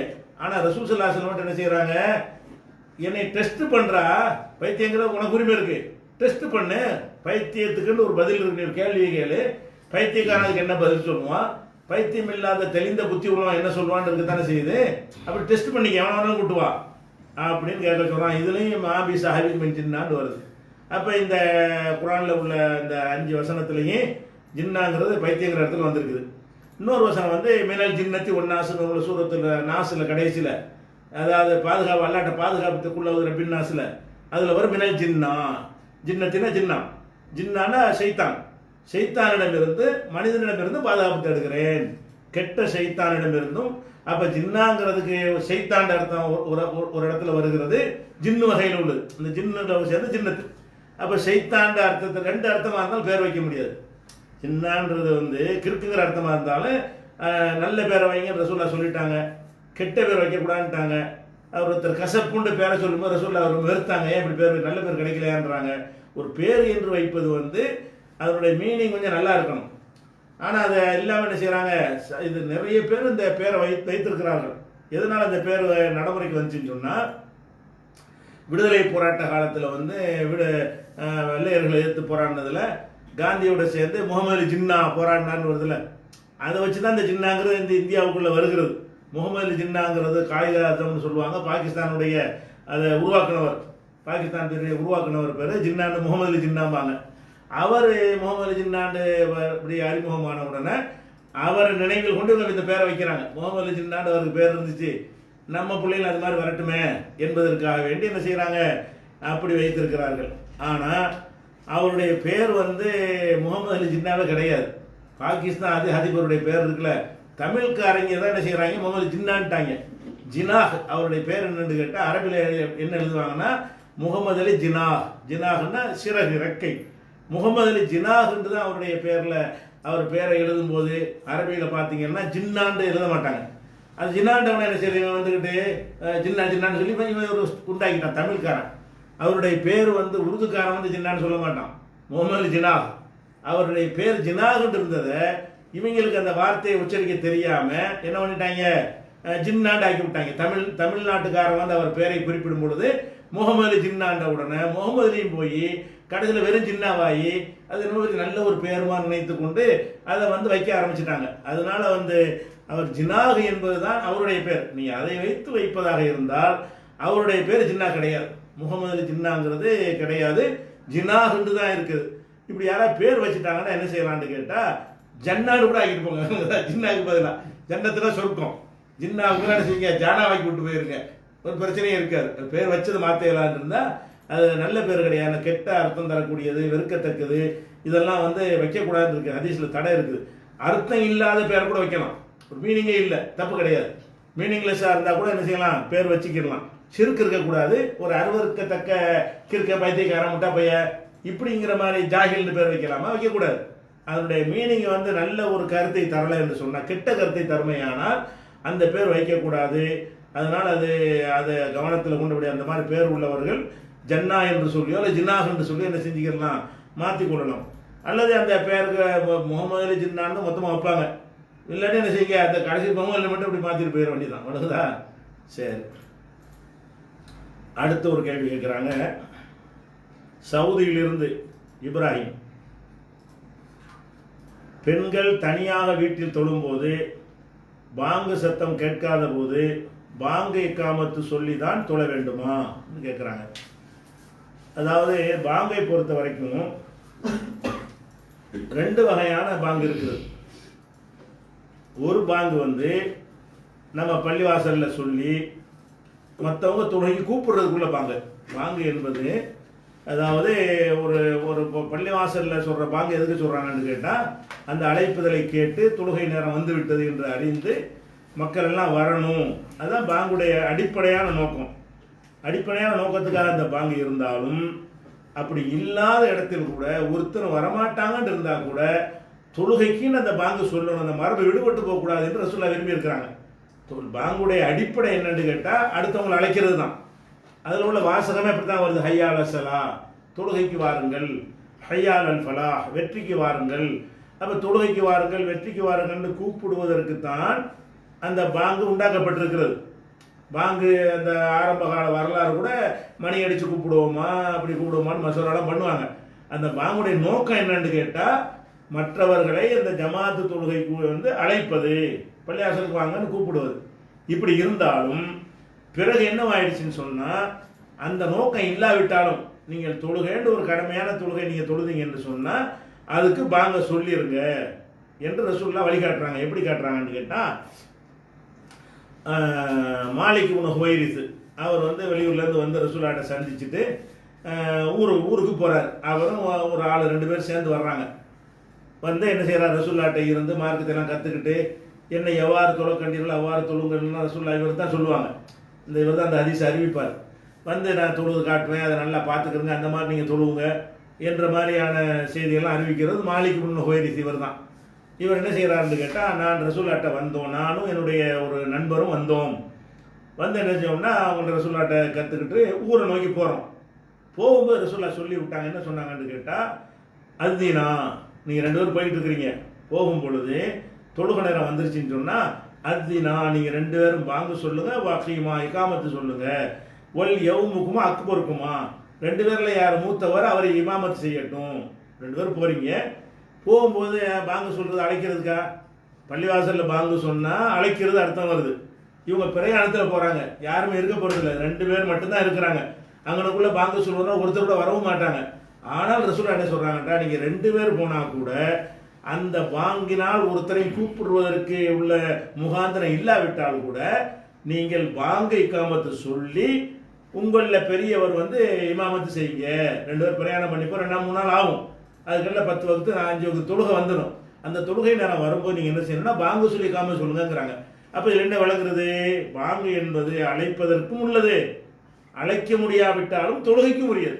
அந்த கடமையான தொழுகைன்னு வந்துருச்சுன்னு சொன்னால் பாங்கு இக்காமத்து சொல்லத்தான் வேணும் என்பது புகாரியில் 2848 ஹதீஸில் இருக்கிறது. அதே மாதிரி வந்து இன்னொரு ஹதீஸில் இருக்கிறது, ரசூல் ஸல்லல்லாஹு அலைஹி வஸல்லம் சொன்னதாக உக்பா பின் ஆமீர் அறிவிக்கிறாங்க. யாஜபு ரப்புக்கும் என் ராய கணமின், ஒருத்தன் ஆடு மேய்ச்சிக்கிட்டு இருக்கிறான் ஒரு மலை அடிவாரத்தில், மலை உச்சியில் ஆடு மேய்ச்சிக்கிட்டு இருக்கிறவனை பார்த்து அல்லாஹ் வந்து சந்தோஷப்படுகிறான். எதுக்கு சந்தோஷப்படுறான்? அதுன்னு பிஸ்ஸலாத்தி, அவன் தொழுகைக்கு அதான் சொல்லுகிறான், சொல்லி தொழுகிறான், அவன் மட்டும்தான் இருக்கிறான். ஆடு வைக்க போகிறான், மலை உச்சியில் போயாச்சு, அங்கேருந்து பாங்கு சொன்னால் யாரும் வரப்போகிறது இல்லை, தொழுகை நேரம் வந்துருச்சு, தொழுகை நேரம் வந்தவனும் தொழுகிறான் அப்படின்னு எல்லாம் சந்தோஷப்படலை. எதுக்கு சந்தோஷப்படுறான்? அதுன்னு பிஸ்ஸலாத்தி சொல்லி தொழுகைக்கு பாங்கு சொல்லிவிட்டு அவன் தொழுகிறான். இதை பார்த்து அல்லாஹ் என்ன செய்கிறான்? சந்தோஷப்படுகிறான். சந்தோஷப்பட்டு மலக்குமார்கிட்ட சொல்கிறானா, உல்துருயில் ஆபதி, என்னுடைய அடியானை பாருங்கள், அப்படி இவன் வந்து பாங்கு சொல்லுகிறான், யுக்கி மசலா தொழுகை நிலைநாட்டுகிறான். அப்போ ஒத்தாளாக இருந்தால் கூட பாங்கு சொல்லி தொழுகிறானே, அதை பார்த்து அல்லாஹ் வந்து மகிழ்ச்சி அடைகிறான் அப்படின்னு ரசூலுல்லாஹ் சொன்னதாக, அவனை நான் வந்து மன்னித்து விட்டேன், சொர்க்கத்தை கொடுத்துட்டேன் அந்த ஹதீஸ் வருது. இது அபூதாவுதுல வரக்கூடிய ஒரு ஹதீஸ். இதில் என்ன வழங்குதுன்னு கேட்டால், பாங்கு என்பது அந்த பள்ளியில் இமாமத்துக்குரியது தான் என்று நினைத்தார்களே, ஆனால் வேறு இடத்துக்கு தேவையில்லைன்னு எடுத்து வந்துடலாம். ஆனால் பாங்கு என்பது 2க்கு உள்ளது. பள்ளிவாசலில் தொழுகிறதுக்கும் செய்யணும், பள்ளிவாசலில் தொழுது யாரையும் அழைக்க வேண்டிய அவசியம் இல்லாமல் காட்டில் போனாலும் சரி, நம்ம ஒத்தாளாக இருந்தாலும் சரி, ஒருத்தர் வரமாட்டாங்கன்னு இருந்தாலும் சரி, அப்போ தொழுதுட்டு போயிட வேண்டியான்னு இல்லாமல் அந்த பாங்க சொல்லணும்னு இருக்குது. அந்த அடிப்படையில் இந்த பெண்கள் பாங்க சொல்லலாமான்னு அதே தான். பெண்கள் வீட்டில் இருக்கிறாங்க, இந்த பாங்கு அவங்களுக்கு கேட்டுருச்சுன்னு சொன்னால் சொல்ல தேவையில்லை. அந்த அந்த எல்லாத்துக்கும் சேர்த்து அந்த பாங்கு சொல்லப்படுகிறது. அப்படி இல்லாமல் இடத்துல கேட்கவில்லை என்று சொன்னால் தொழுகைக்குன்னு சொல்லணும்ல பாங்கு. தொழுகைன்றாலும் பாங்கு ஒரு ஆளாக இருந்தாலும் சொல்லணுமா இல்லையா, ரெண்டாளாக இருந்தாலும் சொல்லணுமா இல்லையா? அந்த ஒரு அடிப்படையில் அவங்க என்ன செய்யணும், பாங்கு காமத்து சொல்லி தான் கடமை இல்லாத தொழுகை கிடையாது. லுஹா தொழுகிறீங்க, அல்ல லுஹருக்கு 2 சுண்ணத்தை 2 ரக்காத் தொழுகிறீங்கன்னா அதுக்கு அல்லாஹ் சொல்லிட்டு இருக்கக்கூடாது. பாங்கு என்பது கட்டாய கடமையான 5 வேளை தொழுகைக்கு என்ன செய்யணும், அது உண்டுங்கிறது. இது சம்பந்தமாக பெண்கள் பாங்கு சொல்லலாமான்னு ஒரு ஆர்டிக்கல் இருக்கிறது, அது இப்போ போடுவாங்க இன்ஷா அல்லாஹ், அதை பார்த்துக்கோங்க. கூடுதல் விவரம் கிடைக்காதுல.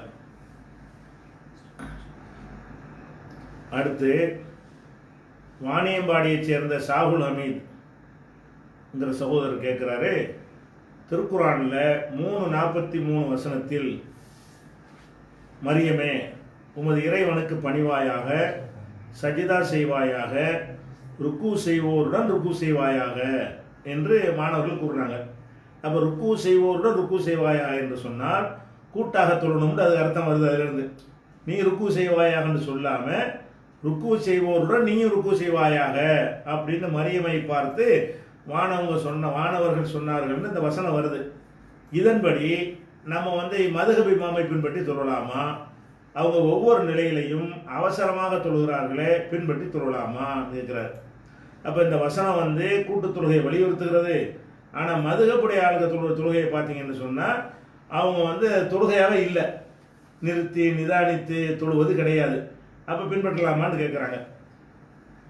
இதுக்கு தொழுகையுடைய முக்கியமான சரத்து என்னன்னு கேட்டால் நிறுத்தி நிதானமாக தொழுகிறது தான். அல்லாஹ் அக்பர் சமையல் ஆளுமே இப்படி எந்திரிச்சாங்கன்னு வைங்க, அல்லாஹ் அக்பர் ருக்குக்கு போனீங்கன்னா ருக்குவில் கொஞ்சம் நேரம் இருக்கணும், ருக்குவில் சொல்ல வேண்டிய தஸ்பீகளை சொல்லணும், அப்புறம் சமையல் ஆளுமே தான் நிற்கணும், நின்று நிதானத்துக்கு வரணும், அப்புறம் அல்லாஹ் அக்பர்னு போகணும். இப்போ எப்படி தொழுகிறாங்க, அல்லாஹ் அக்பர் சமையல் ஆளுமே தான் அல்லாஹ் அக்பர், இப்படி தான் என்ன செய்கிறாங்க, வசனம் மாதிரி படிக்கிறாங்க. இப்படி செய்யக்கூடிய இதை பின்பற்றி தொழலாமான்னு கேட்டால் இது தொழுகையே இல்லைன்ட்டாங்க ரசூல் ஸல்லல்லாஹு அலைஹி வஸல்லம். என்ன சொல்கிறாங்க, இது சஹீஹ் முஸ்லிமில் வரக்கூடிய ஒரு ஹதீஸில் வருகிறது.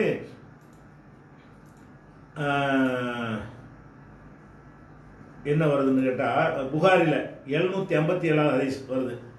ஒரு மனிதர் பள்ளிவாசலுக்கு வந்தார், தொழுதார், தொழுதுட்டு ரசூலுல்லாஹ்க்கு அஸ்ஸலாமு அலைக்கும்ங்கிறார். தொழுது முடிச்சுட்டு வந்தார், இருந்து தொழுதார், ரசூலுல்லாஹ் உட்காந்துருந்தாங்க, அஸ்ஸலாமு அலைக்கும்னு சலாம் சொல்கிறார். சலாம் சொன்னவொன்னே ரசூல் ஸல்லல்லாஹு அலைஹி வஸல்லம் அலைக்கும் சலாம் சொல்லிவிட்டு சொன்னார், இர்ஜி நீ போ சல்லி மர தொழுவு. இப்போ இன்னும் கலாம் நீ தொழுவே இல்லை. அவர் தொழுதுட்டு வந்து அஸ்ஸலாமு அலைக்கும்ங்கிறாரு. ரசூலுல்லாஹ் என்ன செய்கிறாங்க, நீ தொழுவே கிடையாது, போய் மறுபடியும் போய் தொழுவு அப்படிங்கிறாங்க. அவர் திருப்பி போய் தொழுதுட்டு முதல் தொழுத மாதிரி தொழுது விட்டு மறுபடியும் அஸ்ஸலாமு அலைக்கும்ங்கிறார். அப்போ ரசூலுல்லாஹ் என்ன செய்கிறாங்க, இர்ஜ போ சல்லி தொழுவு, இப்போ என்ன கடந்து சொல்லி நீ தொழுவே இல்லைங்கிறாங்க. 3 தடவை இப்படி நடக்குது. எத்தனை தடவை, 3 தடவை போகிறாரு, தொழுகிறாரு, திருப்பி வர்றாரு, வந்துட்டு என்ன செய்கிறாங்க, தொழுவலைன்னு சொல்லி அனுப்பிடுறாங்க. அப்போ அவர் என்ன செய்கிறாருன்னா, அல்லாஹ்வுடைய தூதரை எனக்கு இதை தவிர வேற ஒன்றும் தெரியாது, நான் இப்போ தொழுதானே, இதுதான் நான் அறிஞ்ச தொழுகை, எனக்கு தொழுகிற சொல்லித்தாங்க. 3 தடவை தொழுது விட்டேன், தொழுலன்னு சொல்லிவிட்டீங்க, அப்போ நான் என்ன தான் செய்கிறது அப்படின்றவுடனே அப்போ ரசூல் ஸல்லல்லாஹு அலைஹி வஸல்லம் கற்றுக் கொடுக்குறாங்க. எப்படி, இதா கும்த இல ஸலாத்தி, நீ தொழுகைக்கு நின்றால் இப்போ கப்பீர் அல்லாஹ் அக்பர் சொல்லு, மக்கர மாத்த எஸ்ஸரமாக்க மினல் குரான், உனக்கு தெரிந்த குரான் சூறாக்களை ஓது.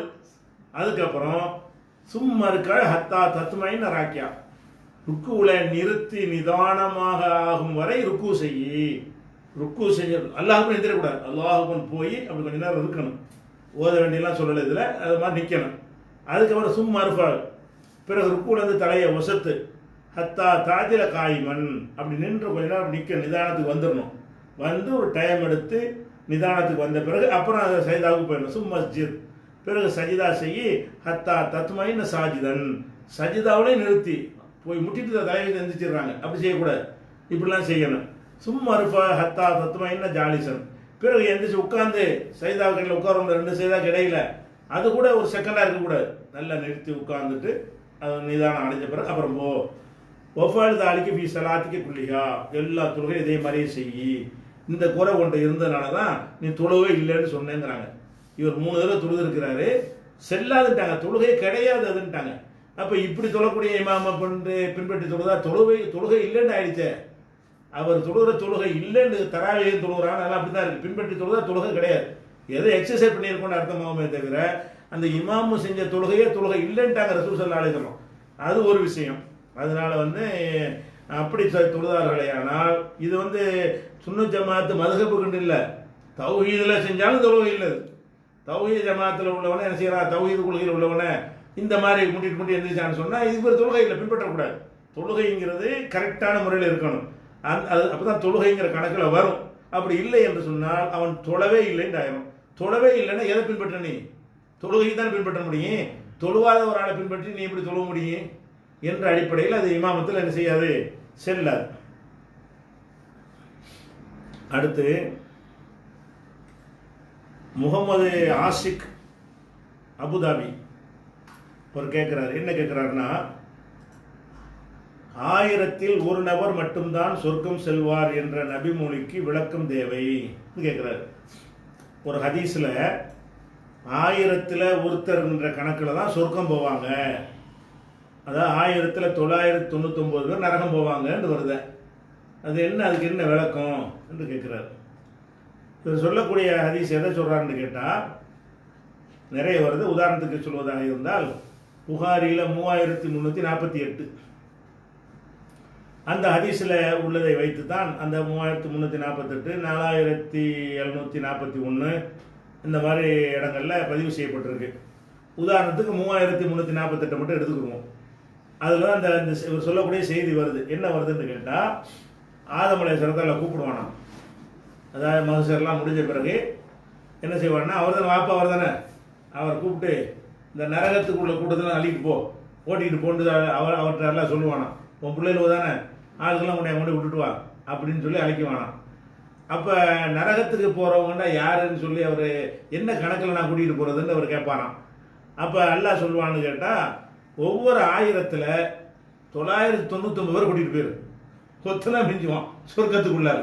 ஒரு 1000 பேரில் 999 பேர் அள்ளிக்கிட்டு போய் என்ன செய்ய, நரகத்தில் போடு அப்படின்னு அல்லாஹ் சொல்லுவான். ஆதம் அலைஹிஸ்ஸலாம் கேட்கும் பொழுது அல்லாஹ் அந்த பதிலை சொல்லுவான்னு வருது. இதைத்தான் அவர் கேட்குறாரு. என்ன கேட்குறாரு, அப்போ 1000-ல் ஒருத்தருங்கிற கணக்கில் தான் சொர்க்கத்துக்கு போவாங்கன்னு வருது. ஒரு 1000 பேர் எடுத்துக்கிட்டோம்னு சொன்னால் 999 பேர் நரகத்துக்கு போயிடுவாங்க, ஒரு ஆள் தான் சொர்க்கத்துக்கு போயிடுவாங்க. ஆனால் அது கடைசியாக சொர்க்கத்துக்கு போகிற தனியாக இருக்கிறது. இது தண்டனைகள்லாம் அனுபவிச்சுட்டு பிறகு போவாங்க, அது ஒரு விஷயம். எடுத்த எடுப்பில் போகிறது, எடுத்த எடுப்பில் போகிறதுல 1000-ல் 1 வந்த உடனே இது மக்களுக்கு தாங்க முடியல. இந்த கேட்ட உடனே அதிர்ச்சி அடைஞ்சிட்டாங்க. அல்லாஹ்வுடைய தூதரே, வையுனா தாலிக்கல் வாஹித், அது என்ன, எங்க அந்த ஒரு ஆள் யாரு, 1000-ல் ஒருத்தன் தான் சொர்க்கத்துக்கு போனால் என்ன கணக்கு யாரு அப்படின்னு கேட்குறாங்க.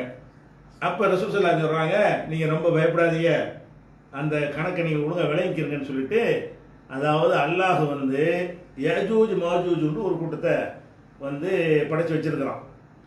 அவங்க தாறுமாறான எண்ணிக்கையில் இருப்பாங்க. அவங்க சைஸ் ரொம்ப சின்ன சைஸாக இருக்கிறதுனால அவங்க நம்பரில் ரொம்ப தாறுமாறாக இருப்பாங்க. நம்மளை விட பல மடங்கு அதிகமாக இருப்பாங்க. எந்த அளவு இருப்பாங்கன்னு கேட்டால், நீங்கள் நன்றாக நற்செய்தி பெற்றுக்கொள்ளுங்கள். யஜூஜ் நீங்கள் ஒரு ஆள்னு சொன்னால் யஜூஜ் மோஜூஜ் 1000 அந்த கணக்கில் இருக்கும். அந்த மற்ற மனிதர்கள் ஒரு ஆளுக்கு யஜூஜ் மோஜூஜ் எத்தனை பேர் இருப்பாங்க, 1000ங்கிற கணக்கில் இருப்பாங்க. அப்படிங்கும்போது நரகத்தில் போகிறதுங்கிறது அவன்லாம் சேர்ந்துருக்கான்ல, அதனால அவ்வளோ பெரிய நம்பர் போகுதுங்கிறாங்க. யஜூஜ் மோஜூஜ் எல்லாமே கெட்டவனாக இருப்பாங்க. எப்படி ஷைத்தான் அந்த மாதிரி இப்லீஸுடைய கூட்டம் இருக்கிறதோ அந்த மாதிரி இருப்பார்கள். அப்போ யஜூஜ் மாஜூஜுக்கு 1000 என்றால் உங்களில் ஒருவர், இந்த கணக்கு பிரகாரம் தான் அங்கே போய் நிற்போம் எல்லாரும்.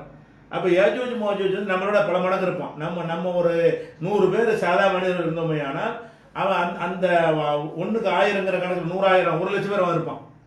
அந்த மாதிரியான ஒரு கணக்கில் அவங்க இருப்பாங்கும் போது 1000-ல் 990 நரகத்தானே போவோம். 1000 பேரில் 999 நரகத்தான் போகும். நீங்கள் ரொம்ப குறைச்சி நினைச்சிடாதீங்க, அதையெல்லாம் கணக்கு வச்சு நான் சொன்னேங்கிறாங்க. நீங்கள் சாதாரண மனிதர்களுக்கு சொன்னீங்கன்னா ரொம்ப கம்மியாக தெரியுது. 1000க்கு 1ங்கிறது அவனையும் சேர்த்து போடுங்க. யஜூஜ் மௌஜூஜ் சேர்த்து போட்டீங்கன்னு சொன்னால் அப்போ அதில் 1999 அவன் தான் போவான். 1-2 வேணா மற்றவங்க சேர்ந்துக்கிடுவாங்க. இப்படிங்கிற மாதிரி சொல்லி நற்செய்தி பெற்றுக்கொள்ளுங்கள் ரசூல் என்ன செய்கிறாங்க, அந்த பயத்தை போக்கும் விதமாக ஒரு விளக்கம் சொல்லிடுறாங்க. இன்னும் சொல்ல போனால் இப்போ அன்னைக்கு அந்த மகசரில் நிற்கும் பொழுது வெள்ளை நிற ஒரு காளை மாடு, அதில் ஒரு கருப்பு முடிவுலேருந்து ஒரு காளை மாடு இருக்குன்னு வைங்க, ஒரே ஒரு கருப்பு முடி இருக்குது. அது என்ன கணக்கு? அது ஒரு மாட்டில் எத்தனை முடி இருக்கும்? 10 முடியாக இருக்கும், 50 முடியா, 100 முடியாக இருக்கும், 1000 முடியாக இருக்கும், கணக்கு வழக்கு இல்லாமல் இருக்கும் முடி. அதில் ஒரே ஒரு கருப்பு முடி இருக்குன்னு வைங்களேன், அது என்ன சதவீதத்தில் வர? அவ்வளோ சின்ன நம்பர் அது. அப்போ ரசூலுல்லாஹ் சொல்கிறாங்க, நீங்கள் என்னுடைய உம்மத்தாகிய நீங்கள் மற்றவங்களோட கம்பேர் பண்ணும் பொழுது வெள்ளை மாட்டில் இருக்கிற ஒரு கருப்பு முடி இருக்க அந்த கணக்கில் தான் நீங்கள் இருப்பீர்கள். அவங்க ஜாஸ்தியாக இருப்பாங்க, யஜூஜ் மௌஜூஜ் எல்லாம் சேர்த்து பார்த்தீங்கன்னு சொன்னால் அவ்வளோ பெரிய கூட்டம் இருக்கும். நீங்கள் எவ்வளோ இருப்பீங்கன்னு கேட்டால் ஒரு வெள்ளை மாட்டில் கருப்பு முடி அல்லது கருப்பு மாட்டில் வெள்ளை முடி, 2 மாதிரியும் சொல்கிறாங்க. அந்த வாசனை வருது. கருப்பு மாடு ஒரே ஒரு வெள்ளை முடி இருக்கிறது. அந்த கருப்பு மாட்டுடைய முடியில் ஒரு வெள்ளை முடிக்கிற என்ன சதவீதம் வரும்? 1,00,000 1, 10,00,000 1 வருமா? அவ்வளோ சின்ன நம்பர். அந்த மாதிரி தான் உங்களுடைய நம்பரை கம்மியாக இருக்கும், மற்றவங்களோட கம்பேர் பண்ணிங்கன்னா இருக்குங்கிறாங்க. யஜூஜ் மௌஜூஜ் சேர்த்து, யஜூஜ் மௌஜூஜ் எல்லாத்தையும் சேர்த்து பார்த்தீங்கன்னு சொன்னால் நம்மெல்லாம் சின்ன நம்பர். நீங்கள் வளர்ந்ததா? அதனால நீங்கள் ரொம்ப பயப்படாதீங்க. 1000-1 போனால் கூட நீங்கள் எல்லாம் போயிடலாம். அது சொல்கிறாங்க 1000-1 கணக்கில் போனால் கூட நீங்கள் உங்களுக்கு சொர்க்கவாசிகள் குறைஞ்சிருவாங்கன்னு நினைச்சிடாதீங்க. 999 அவன் தான் போக போகிறான், ஜாஸ்தி அவன் தான் போக போகிறான் அப்படிங்கிற மாதிரி ஒரு கணக்கில் ரசூல் ஸல்லல்லாஹு அலைஹி வஸல்லம் சொல்கிறாங்க. அதனால் இதிலே விளக்கம் வந்துருச்சு. இதுலேயே 1000-1 தான் சொர்க்கம்னு பயந்துடாதீங்க. அந்த 999 யாராக இருப்பானா யஜூஜ் மௌஜூஜாக இருப்பான். நீங்கள் அது அவனு மனசன் தானே அப்படின்னு ரசூல் ஸல்லல்லாஹு அலைஹி வஸல்லம் அதில் விளக்கம் கொடுத்துட்டதுனால கூடுதலாக விளக்கம் கொடுக்க வேண்டிய தேவையில்லை.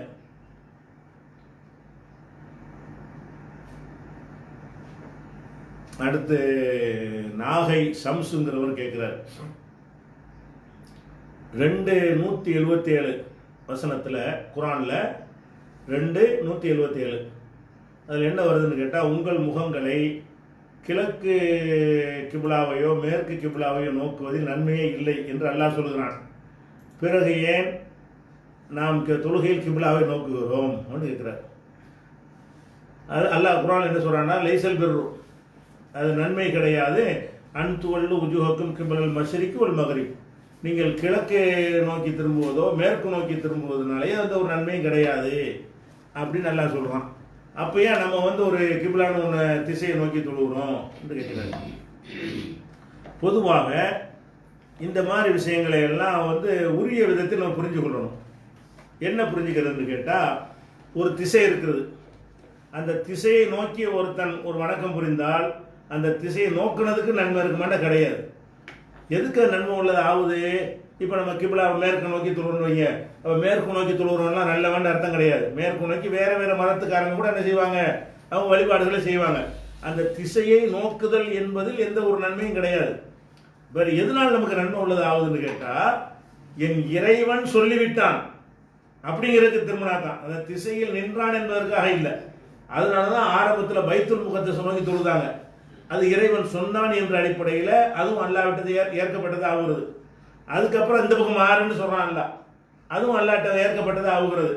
அப்போ எங்கே திரும்பினாலும் அங்கே அல்லாஹ்வுடைய முகம் இருக்குது. ஐனமாத்து வல்லு சம வஜ்ஹுல்லா, நீங்கள் எங்கே திரும்பினாலும் அல்லாஹ்வுடைய முகம் இருக்குன்னு சொல்லி வருதா இல்லையா? அதனால திசையை நோக்குதல் என்பதற்காக அல்லாஹ் கூலிலாம் தரமாட்டான். எதுக்கு தர்றான்?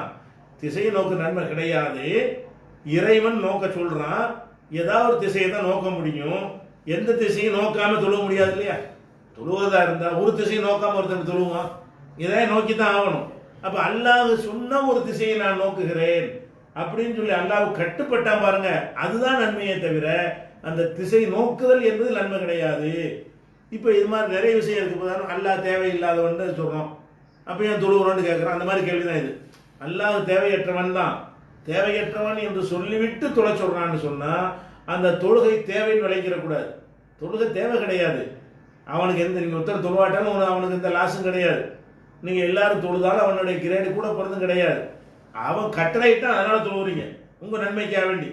அதனால தொழுகை தேவைன்னு புரிஞ்சு கொள்ளக்கூடாது. அந்த மாதிரி தான் கிழக்கு நோக்கியோ மேற்கு நோக்கியோ கிபிலாவை நோக்கியோ வேற எதை நோக்கியோ நீங்கள் முகத்தை திருப்புறது நன்மை கிடையாது. எதில் நன்மை இருக்கிறது? என் இறைவன் எனக்கு ஆணையிட்டால் நான் அதை செய்வேன். இங்கிட்டு திரும்ப சொன்னா அங்கிட்டு திரும்பிக்கிறவன் அந்த திசை முக்கியங்கிறதுக்காக இல்லை, என் இறைவன் சொன்னான் என்பதற்காக. இங்கிட்டு திரும்ப சொன்னா திரும்பிக்கிறவன் அதுதான் முக்கியங்கிறதுக்காக இல்லை, அது இறைவன் சொன்னான் என்பதற்காக. மாத்திட்டா அங்கிட்டு திரும்ப சொல்லுவான், அப்ப அது திரும்பிக்கிறவன். என் இறைவன் எந்த பக்கம் திரும்ப சொல்லுகிறானோ அந்த பக்கம் திரும்பினால் திசைக்கு முக்கியத்துவம் என்பதற்கு நான் திரும்பவில்லை, என் இறைவன் சொன்னான் என்பதற்கு திரும்புகிறேன். அப்ப இறைவன் சொன்னான் என்பதற்கு திரும்பும் போது அப்ப நம்ம இந்த வசனத்துக்கு மாற்றமா எடுத்துக்க கூடாது. ஏன்? கிழக்கு நோக்குவது நன்மை இல்லை, மேற்கு நோக்கினா கிபிலாவே நோக்கினால் நன்மை கிடையாதான். எப்ப நன்மை இல்லை? இந்த கிபிலா திசை நோக்கினாலே நன்மை, அப்படி கிடையாது. அல்லாஹ் சொல்லிவிட்டான், அதை கடமையாக்கி விட்டான் என்பதற்காக செஞ்சாதான் அது நன்மை. இப்போ பைத்துல் முகத்தஸை தொழுதுட்டு இருந்தாங்களே, அந்த நேரத்தில் கிபிலா நோக்கி இருந்தால் குற்றமாக போயிருக்கும். ரசூல் ஸல்லல்லாஹு அலைஹி வஸல்லம் வந்து மதீனாவுக்கு வந்த புதுசுல பைத்துல் முகத்தஸை நோக்கி தொழுதாங்க. அப்ப காபத்துல்லா நோக்கி தொழலை. அந்த பைத்துல் முகத்தஸ் தொழணுங்கிற அந்த ரூல் இருக்கக்கூடிய அந்த நேரத்தில் காபாவை நோக்கி தொழுதார்கள், ஏன்னா குற்றமாக போயிடும். ஏன் குற்றமாக போகுது? அல்லாஹ் சொல்லலை. அல்லாஹ் வந்து பைத்துல் முகத்தஸை நோக்க தொழுவும் போது அதுதான் நீங்கள் நோக்கி ஆகணும். மாற்றி தொழுவுன்னு சொல்லும் போது நீங்கள் மாற்றி ஆகணும். அப்போ இதை என்ன மாதிரி விளங்கிக்கணும்னு கேட்டால், திசையை நோக்குவதில் எந்த நன்மையும் கிடையாது. இறைவன் சொன்னான் என்பதற்காக வேண்டி அதை செய்கிறோம். அந்த திசைக்கே முக்கியத்துவம் இருக்கு என்று நினைத்து நம்ம செய்யவில்லை. அல்லாஹ் கட்டளையிட்டதான் நாங்கள் திரும்புகிறோம் என்று சொன்னால் அதுதான் நன்மையானது. அதனால அதனால தான் இந்த நஃபிலான சுன்னத்தான தொழுகையெல்லாம் தொழுகும் போது மாற்றி தொழுகிறாங்க ரசூல் ஸல்லல்லாஹு அலைஹி வஸல்லம். அதை காட்டுவதற்காக வேண்டி, திசையே முக்கியமானதுங்கிறது இல்லைன்னு காட்டுவதற்கு தான் ரசூல் ஸல்லல்லாஹு அலைஹி வஸல்லம் அவர்கள் எந்த பக்கம் வாகனம் போகுது அந்த பக்கம் தொழுவாங்க. சுன்னத்தான தொழுகைகளை முன்னாடி இருக்க சொல்லியிருக்கோம். புகாரில் 400வது ஹதீஸு, புகாரில் 1094வது ஹதீஸு, 99 1099 இதுல எல்லாம் என்ன வருதுன்னு கேட்டால், கிப்லாவை நோக்காமல் ரசூலா தொழுதுருக்கிறாங்க, தொழுதும் பாடாகவில்லை. அப்ப என்ன பிரச்சனைன்னு கேட்டால், அல்லாஹ் ஒரு திசையை நோக்க சொன்னான் என்பதற்காக நோக்கினால் அல்லாஹ்வுக்கு கட்டுப்பட்டதனால் அது நன்மை, திசையினால் அல்லது. என்ன திசையா இருந்தாலும் ஓகே தான் நமக்கு வேணுதா. இந்த திசையா இருந்தால் எனக்கு விருப்பம், அந்த திசையெல்லாம் மாத்திட்டா இல்லைன்னு சொல்ல முடியாது. எங்கிட்ட இதுக்கு ஆப்போசிட்டா தொழுவு சொன்னாலும் அதை நம்ம செஞ்சாகணும். அப்ப இறைவனுக்கு கட்டுப்படுதல் என்பதில் தான் நன்மை இருக்கே தவிர திசையை நோக்குவது நன்மை இல்லை. இப்படிதான் அது விளங்கிக் கொள்ள வேண்டும். அடுத்து வந்து அதே சகோதரர் தான் கேட்கிறாரு, நாகை சம்சுங்கிறவரு, சுப்ஹான ரப்பிக்க ரப்பில் இஸ்ஸத்தி என்று எல்லோருமே துவா கேட்கிறார்கள், இதன் அர்த்தத்தை பார்ப்பதில்லை, அல்லாஹ்வை நோக்கி உன்னுடைய ரப்பு என்கிறோம், இது சரியான்னு கேட்கிறார். அதாவது இந்த தொழுகையிலேயும் பொதுவாக கூட்டு துவா ஓதும் பொழுது அந்த துவாவை முடிக்கும் போது இப்போ நிறைய குறைஞ்சி போச்சு. அந்த 1980களில் எல்லாம் அஜர்த்துமார்கள் துவா ஓதும் போது அதை முடிப்பாங்க. எப்படி முடிப்பாங்கன்னா, சுப்ஹான ரப்பிக்க ரப்பில் இஸ்ஸத்தி அம்மா யசிஃபூன் ஓ சலாமுன் அலல் முர்சலீன் அல்ஹம்துலில்லாஹி ரப்பில் ஆலமீன், இதை சொல்லி தான் துவாவை முடிப்பாங்க. இப்போவும் சில பேர் அப்படி ஓதக்கூடியவங்க இருக்கிறாங்க, குறைஞ்சிருச்சு. அப்போ நம்ம 80ல் இந்த கேள்வியை கேட்டோம், ஏன்னா இது துவா செய்யும்போது இப்படி கேட்குறீங்களே, இதுக்கு என்ன அர்த்தம்னு கேட்டால், சுப்ஹான ரப்பிக்க உன் இறைவன் தூய்மையானவன். நம்ம கேட்குறது அல்லாட்ட கேட்கும்போது அல்லாஹ் நமக்கு சொல்றான், இதை அல்லாஹ் நமக்கு சொல்றான், உன் இறைவன் தூய்மையானவன். நம்ம போய் அல்லாட்ட துவா செய்யும்போது சுப்ஹான ரப்பிக்க இறைவா உன் இறைவன் தூய்மையானவன் ரப்பில் இஸ்ஸத்தின்னு சொன்னா அல்லாவுக்கு ஒரு அல்லாஹ் இருக்கிறான்னு அர்த்தம் வந்துடும். அல்லாஹ்வை நோக்கி இறைவா என்று கூப்பிட்டு உன் இறைவன் தூய்மையானவன் அப்படின்னு சொன்னா என்ன அர்த்தம்? இதுக்கு பயங்கர இருக்குது. ஆனா இது விளங்காம இது அல்லாஹ் நமக்கு சொன்னது நம்மளை நோக்கி அல்லாஹ் சொல்றான், சுப்ஹான ரப்பிக்க உன் இறைவன் தூய்மையானவன் ரப்பில் இஸ்ஸத்தி இஸ்ஸத்துக்கு உரியவன் சொல்லி அவன் நம்மை பார்த்து பேசுகிறான். அந்த வசனத்தை அப்படி எடுத்துக்கொண்டே துவாவில் போட்டு விட்டாங்க. எப்படி? உன் இறைவன் தூய்மையானவன். இது ஆலிம்சாக்கெல்லாம் அர்த்தத்தை பார்க்காம சொல்றாங்களேங்கிறாரு. இது இப்போதான் அவர் கவனிச்சிருக்காரு. 80ல் நம்ம கண்டிச்சு கட்டுரெல்லாம் எழுதியிருக்கிறோம், பேசியிருக்கிறோம். அதுக்கு பிறகு நிறைய கேள்விகள்லாம் கேட்டு மேக்சிமம் குறைஞ்சிருச்சு. 1-2 பேர் கொஞ்சம் பேர் சொல்றாங்க இது சொல்லக்கூடாது. சுப்ஹான ரப்பிக்க ரப்பில் இஸ்ஸத்தின் அல்லாஹ்வை நோக்கி சொன்னோம்னு சொன்னா அல்லாஹ்வுக்கு ஒரு ரப்பு இருக்கிறான் அர்த்தம் வந்து விடுகிறது. அது நம்ம நீண்ட காலமாக நம்மளை பிரச்சாரம் பண்ணி வர்ற ஒரு விஷயம் தான். மாற்றிக்கொள்வார்கள் இன்ஷா அல்லாஹ். புரியாம செய்யறாங்க. அடுத்து திருப்பூரை சேர்ந்த சிராஜுதீன் என்பவர் கேட்கிறார், அது ஒரு பெண்ணு வந்து கணவரிடமிருந்து குலா அடிப்படையில் விவாக விலக்கு பெற்றுவிட்டால் ஜீவனாம்சம் பெற முடியுமா? அந்த பெண்ணுக்கு 2 ஆண் குழந்தைகளும் ஒரு பெண் குழந்தைகளும் உள்ளனர் அப்படின்னு கேட்குறாங்க. பொதுவாக வந்து கணவன் மனைவி சேர்ந்து வாழ்கிறாங்க. சேர்ந்து வாழும்போது கணவன் வந்து மனைவிக்கு செலவினம் கொடுக்கறது கட்டாய கடமை. அது நம்ம எல்லாம் விளங்கி வச்சுருக்கோம். சக்திக்கு உட்பட்டு அவன் கொடுக்கணும். கணவன் வந்து மனைவியை விவாகரத்து செய்கிறான்னு வைங்க, சேர்ந்து வாழ்ந்து கொண்டிருக்கும் பொழுது பிரச்சனை ஏற்பட்டு விவாகரத்து செய்து விட்டால் அந்த விவாகரத்தை வந்து 2ஆக பிரிக்கணும். கணவன் விவாகரத்து செய்வது வந்து 2 விஷயங்களாக பிரிக்கணும். ஒன்று, வேற ஏதோ ஒரு குறைபாடுகளுக்காக வேண்டி குணஞ்சரி இல்லை, அது வணக்கம் பண்ண மாட்டேங்குது, மதிக்க மாட்டேங்குது, அல்லது தாம்பத்தியத்துக்கு ஒத்துழைக்கலை, இப்படிங்கிற மாதிரி டார்ச்சர் பண்ணிக்கிட்டு இருக்குது, இப்படி ஏதோ ஒரு காரணத்துக்காக கணவன் மனைவி விவாகரத்து பண்ணான்னு சொன்னால் அவன் வந்து இழப்பீடு கொடுக்கணும். யாருக்கு விவாகரத்து செஞ்சான்னு சொன்ன தலாக்கு சொன்னால் சும்மா தலாக்கு சொல்லிட்டு போக முடியாது. அது வந்து போதுமான நஷ்ட ஈடு என்ன செய்யணும், அவளுக்கு கொடுக்கணும். அது ஜமாத்தார்கள் தான் அந்த விவாகரத்து முன்னிலையில் சாட்சி வந்து செய்யணும். ஜமாத்தார்கள் என்ன செய்வாங்கன்னா இவனுடைய சக்தியை பொறுத்து வாங்கி கொடுக்கணும். அலல் மூசிய கதுருகு அலல் முக்திரி கதுருகு, வசதி உள்ளவன் அதுக்கு தகுந்தவாறு, வசதி இல்லாதவன் அதுக்கு தகுந்தவாறு கொடுக்கணும்னு நல்லா சொல்லி காட்டணும். ஒரு பல கோடிகளுக்கு அதிபதியாக இருக்கிறான்னு சொன்னால் அவன் சில கோடிகள் கொடுக்க தான் வேணும். வாழ்ந்துட்டான் அந்த மனைவிக்கு வந்து அவன் சக்திக்கு கொடுக்கணும். லட்சங்கள் வச்சிருக்கிறான்னு சொன்னால் சில லட்சங்கள் கொடுக்க வேண்டியதுதான். அன்றாடம் காட்சியாக இருந்தான்னு சொன்னால் அவனுக்கு தகுந்தவாறு 100,000 கூட சொல்ல வேண்டியதுதான். இது வந்து இவ்வளோ தொகை என்று நிர்ணயிக்க முடியாது. எது நிர்ணயிக்கணும், அந்த கணவனுடைய பொருளாதார வசதியை அடிப்படையாக கொண்டு அவளுக்கு வந்து என்ன செய்யணும், நீ விவாகரத்துன்னு பண்ண பிறகு அவளுக்கு வாழ்வாதாரத்தை ஏற்பாடு செய்யணும், அது வரைக்கும் வாழ வேண்டும், அதனால நீ ஒரு தொகையை கொடுப்பா அப்படின்னு சொல்லிட்டு என்ன செய்யணும், வாங்கி கொடுக்கணும். இது விவாகரத்துக்கு உள்ளது. ஆனால் இந்த விவாகரத்தை ஒரு விபச்சாரம் செய்தால் என்ற குற்றத்திற்காக விவாகரத்து செய்வானே, அவன் கொடுக்க தேவையில்லை. கணவன் மனைவி வந்து தப்பாக நடந்து விட்டாள் என்பது அவனுக்கு தெரிந்து அதை காரணமாக கொண்டு விவாகரத்து செய்தால் நஷ்டஈடுலாம் கிடையாது. விவாகரத்து முடிஞ்சு போச்சு, ஏன் வாழ முடியாது. அப்போ அந்த விவாகரத்து வேற எந்த காரணத்துக்கு விவாகரத்து பண்ணினாலும் இழப்பீடு கொடுக்கணும். ஒழுக்கக்கேடு நிறுவனமான அடிப்படையில் விவாகரத்து நடந்தால் அந்த கணவன் வந்து மனைவிக்கு எதுவும் கொடுக்க வேண்டியதில்லை. இது விவாகரத்துடைய ஒரு சட்டம். அதே நேரத்தில் வந்து பெண்கள் வந்து விவாகரத்து அவங்களா கேட்குறாங்க, இவன் சேர்ந்து வாழ விரும்புகிறான், ஆனால் பெண் என்ன செய்யறா, முடியாது, எனக்கு விவாகரத்து கொடுங்க, குழா கொடுங்கன்னு கேட்குறான். பெண்கள் விவாகரத்து கேட்டாங்கன்னு சொன்னால் இவங்களுக்கு என்ன சட்டம் இருக்குன்னு கேட்டால், மகர் வாங்கியிருக்காங்கல்ல கல்யாணத்தில், அதையே திருப்பி கொடுக்கணும்னு இருக்கு சட்டம். கல்யாணம் பண்ணும்போது ஒரு பெண்ணு வந்து 1 லட்சமோ 2 லட்சமோ 10 லட்சமோ 50 பவுனோ எத்தனை வாங்கியிருப்பான், அந்த சூழ்நிலை தகுந்தவாறு அந்த பொருளை வந்து திருப்பி கொடுக்க வேண்டும். ஏன், நீ தானே வேணாங்கிற, அவன் மனைவியை வைத்துக்கொள்ள அவன் தயாருங்கிறான், வாழ ரெடின்னு சொல்கிறான், நீ தான் என்ன செய்கிற, எனக்கு இந்த புருஷன் வேணாம் என்று சொன்னால் அப்போ நீ என்ன செய்யணும்னு கேட்டால் வாங்கிய மகரை நீ திருப்பி கொடுத்துடணும் என்று மார்க்கத்தில் சட்டம் இருக்குது. கொடுத்துடணும்னு சொன்னால் அதுலேயும் இருக்க சட்டம். இயன்றவனுக்கு தான் சட்டமே. கல்யாணம் பண்ணி 20 வருஷம் இதெல்லாம் தின்னு முடிச்சிருப்பா, கொடுனா எங்கேருந்து கொடுப்பா, இல்லைன்னு சொன்னால் அதை ஜமாத்தார் இல்லைப்பா விட்டுருப்பான்னு சொல்லிட வேண்டியதான். இருந்தா எல்லாமே எந்த ஒரு ஆத்மாவையும் சக்திக்கு மீறி எல்லாம் சிரமப்படுத்த மாட்டான். அப்போ அந்த பெண்ணு வந்து விவாகரத்து கேட்கும் பொழுது நீ கேட்குறியா இல்லையா, நீ வாங்கினது திருப்பி கொடு சொல்லுங்க, வாங்க எல்லாம் முடிஞ்சிருச்சு, திண்டுப்பட்ட ஒன்றுமே இல்லை, ஊரை விசாரிச்சுக்கிறங்க. ஊரெல்லாம் ஏமாற்ற முடியாது, எல்லாருக்கும் தெரியும், ஊரில் உள்ள மக்களுக்கு தெரியும் ஒன்றுமே இல்லைங்க, எல்லாம் அவளே சாப்பாடு கஷ்டப்படுறான், அப்போ என்னப்பா மகர் கிடையாது, நீ விட்டு கொடுத்துட்டு போ அப்படின்னு சொல்லிடுவாங்க. அப்போ அந்த பெண்ணு வந்து மகர் வாங்கி அதை வைத்திருப்பாரையானால், அதை கொடுக்க சக்தி இருக்குமே ஆனால் அதை வந்து திருப்பி கொடுக்கணும் என்று சட்டம் இருக்குது. அப்படி இருக்கும்போது ஜீவனாம்சம் எப்படி கொடுக்கறது, வாங்கின மகரே கொடுக்க சொல்லி மார்க்க சொல்லுது. பெண்ணு விவாகரத்து கேட்டால் அவளுக்கு என்ன இருக்கு, நீ வாங்கினதை திருப்பி கொடு அப்படி மார்க்க சொல்லும் பொழுது எனக்கு மாசம் இழப்பீடுதான் கேட்க முடியும். நீ தானே வேணாங்கிற, அவனை வேணாங்கிறான். அவன் மனைவி அவள் வேண்டாம் என்று சொன்னாலே ஆனால் அவளுக்கு எந்த இழப்பீடும் கொடுக்க தேவையில்லை. ஏன்னா அவ்வாட்டு வாழ்க்கையை பார்த்து வேற ஒரு கல்யாணம் பண்ணிட்டு என்ன செய்ய வேண்டியதான், போக வேண்டியதுதான்.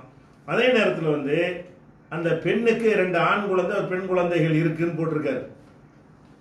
அது அவனுடைய குழந்தையா இருந்தா, வேற கணவர் மூலமாக பெற்ற குழந்தை இருந்தால் அது கவனிக்க தேவையில்லை. இவன் மூலமாக உள்ள குழந்தைகளாக இருக்குமே ஆனால் அந்த குழந்தை யார்கிட்ட இருக்கணுங்கிறதுக்கு அது டீப்பான சட்டம் இருக்குது. அது போக யார்கிட்ட இருந்தாலும் அந்த குழந்தைகள் பருவம் அடைகிற வரைக்கும் உள்ள செலவு தகப்பனை தான் சேரும். பருவம் அடைகிற பிறகு சொந்தமாக நின்றுடணும், கொடுக்கணும் அவசியம் கிடையாது. பருவம் அடைகிற வரைக்கும் அந்த குழந்தைகளுடைய செலவு யாரை சேரும்? இவனை தான் சேரும். அந்த பிள்ளைகள் அவளை வச்சுக்கிட்டு அப்படின்னு நீ சொன்னால் 2 ஆம்பளை பிள்ளைக்கு என்ன செலவாகும், ஒரு பொம்பளை பிள்ளைக்கு என்ன செலவாகும்? இந்த மாதம் மாதம் அந்த தொகையை யார் கொடுக்கணும்? விவாகரத்தானது கணவனுக்கு மனைவிக்கும் தான். பிள்ளைங்கிற உறவுலாம் போகாது. அது அல்லாஹ் ஏற்படுத்தின உறவு. கணவன் மனைவி உறவு வெட்ட முடியும், தாய் பிள்ளை வெட்ட முடியாது, தகப்பன் பிள்ளை வெட்ட முடியாது. அல்லாஹ் ஏற்படுத்தின உறவு அது எப்பவுமே நீடிக்கிற காரணத்தினால் அதுக்கு ரத்து கிடையாது. விவாகத்துக்கு ரத்து இருக்கே தவிர வேற எந்த ஒரு உறவும் ரத்து செய்கிற உறவு கிடையாது, அல்லாஹ் உண்டாக்குனது. அதனால குழந்தைகளுக்கு கண்டிப்பாக தலாக்கு விட்டாலும் சரிதான், குலா செஞ்சாலும் சரிதான், பிரிந்த பிறகு அந்த குழந்தைகளை பராமரிக்கிற பொறுப்பு யாரை சேரும்? கணவனைத்தான் சேரும், கொடுக்கணும். அந்த பெண்ணுக்குன்னு கொடுக்குற ஒரு விஷயத்துல தான் வித்தியாசம் வரும். பிள்ளைகளுக்கு கொடுக்குற விஷயத்தில் என்ன வராது? தலாக்குக்கு அதே சட்டம் தான், அந்த குலான்றாலும் ஒரே சட்டம் தான். அந்த பிள்ளைகள் வாழணுமா இல்லையா, அது நீ தானே அப்பன், நீ தான் கொடுக்கணும் என்ற அடிப்படையில் அது வந்து குழந்தைகளுக்கு உண்டு, மனைவிக்கு கிடையாது.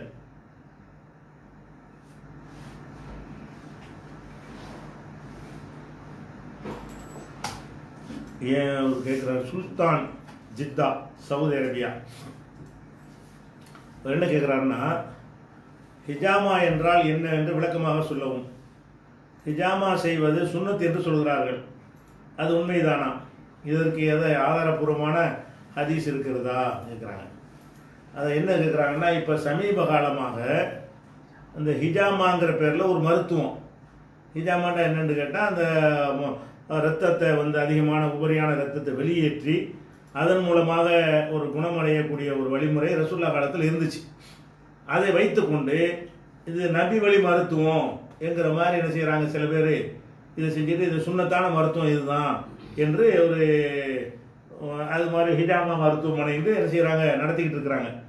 அது ஒரு மருத்துவத்தை மருத்துவமாக செஞ்சால் அது நமக்கு பிரச்சனை இல்லை. மருத்துவத்தின் குணம் இருந்தால் மக்கள் போக போகிறாங்க, குணம் இல்லாட்டி விட்டுற போகிறாங்க. ஆனால் என்ன செய்கிறாங்கன்னா, அந்த மருத்துவத்தை வந்து நபி வழி மருத்துவம்னு இஸ்லாமிய கலர் பூசி இப்படி செய்யக்கூடிய ஒரு நிலையை பார்க்குறோம். எந்த ஒரு மருத்துவத்துக்குமே இஸ்லாமிய கலர் பூசக்கூடாது. ரசூல் ஸல்லல்லாஹு அலைஹி வஸல்லம் சில மருத்துவத்தை செஞ்சாலும் அதுக்கு இஸ்லாமிய கலர் கிடையாது, நல்லா விளங்கி கொள்ளணும். ரசூல் ஸல்லல்லாஹு அலைஹி வஸல்லம் அவங்க வாழ்ந்த காலத்தில் என்ன மருத்துவம் அந்த உலகத்தில் இருந்துச்சோ அதை அவங்க செஞ்சுருப்பாங்க. அது வஹீயில் செஞ்சது கிடையாது. ரசூல்லா செஞ்சது எல்லாம் மார்க்கமாகுமா? வஹீ தான் மார்க்கம். ரசூல் ஸல்லல்லாஹு அலைஹி வஸல்லம் காலத்தில் அவங்க செஞ்ச அனைத்தையும் நம்ம மார்க்கம்னு சொல்ல மாட்டோம். ஏன் சொல்ல மாட்டோம்? அவங்க அல்லாஹ்வுடைய தூதருங்கிற முறையில் சிலது செஞ்சுருப்பாங்க, அது மார்க்கம். அல்லாஹ்வுடைய தூதருங்கிற முறை இல்லாமல் சிலது செஞ்சுருப்பாங்க, அதுக்கு மார்க்கத்துக்கு சம்மந்தம் இல்லை. இப்போ ரசூல் ஸல்லல்லாஹு அலைஹி வஸல்லம் கோதுமை ரொட்டி சாப்பிட்டாங்க, அதுக்கு யாரும் பொய்ன்னு சொல்ல முடியாது, மறுக்க இயலாது. ஆனால் கோதுமை ரொட்டி சாப்பிட்ற சுன்னத்துன்னு சொல்லுவோமா? சொல்ல மாட்டோம். ஏன்? கோதுமை ரொட்டி சாப்பிட்டது வந்து வஹீல 40 வயசுல சாப்பிட ஆரம்பித்தாங்களா? அதுக்கு முந்தைய சாப்பிடலையா?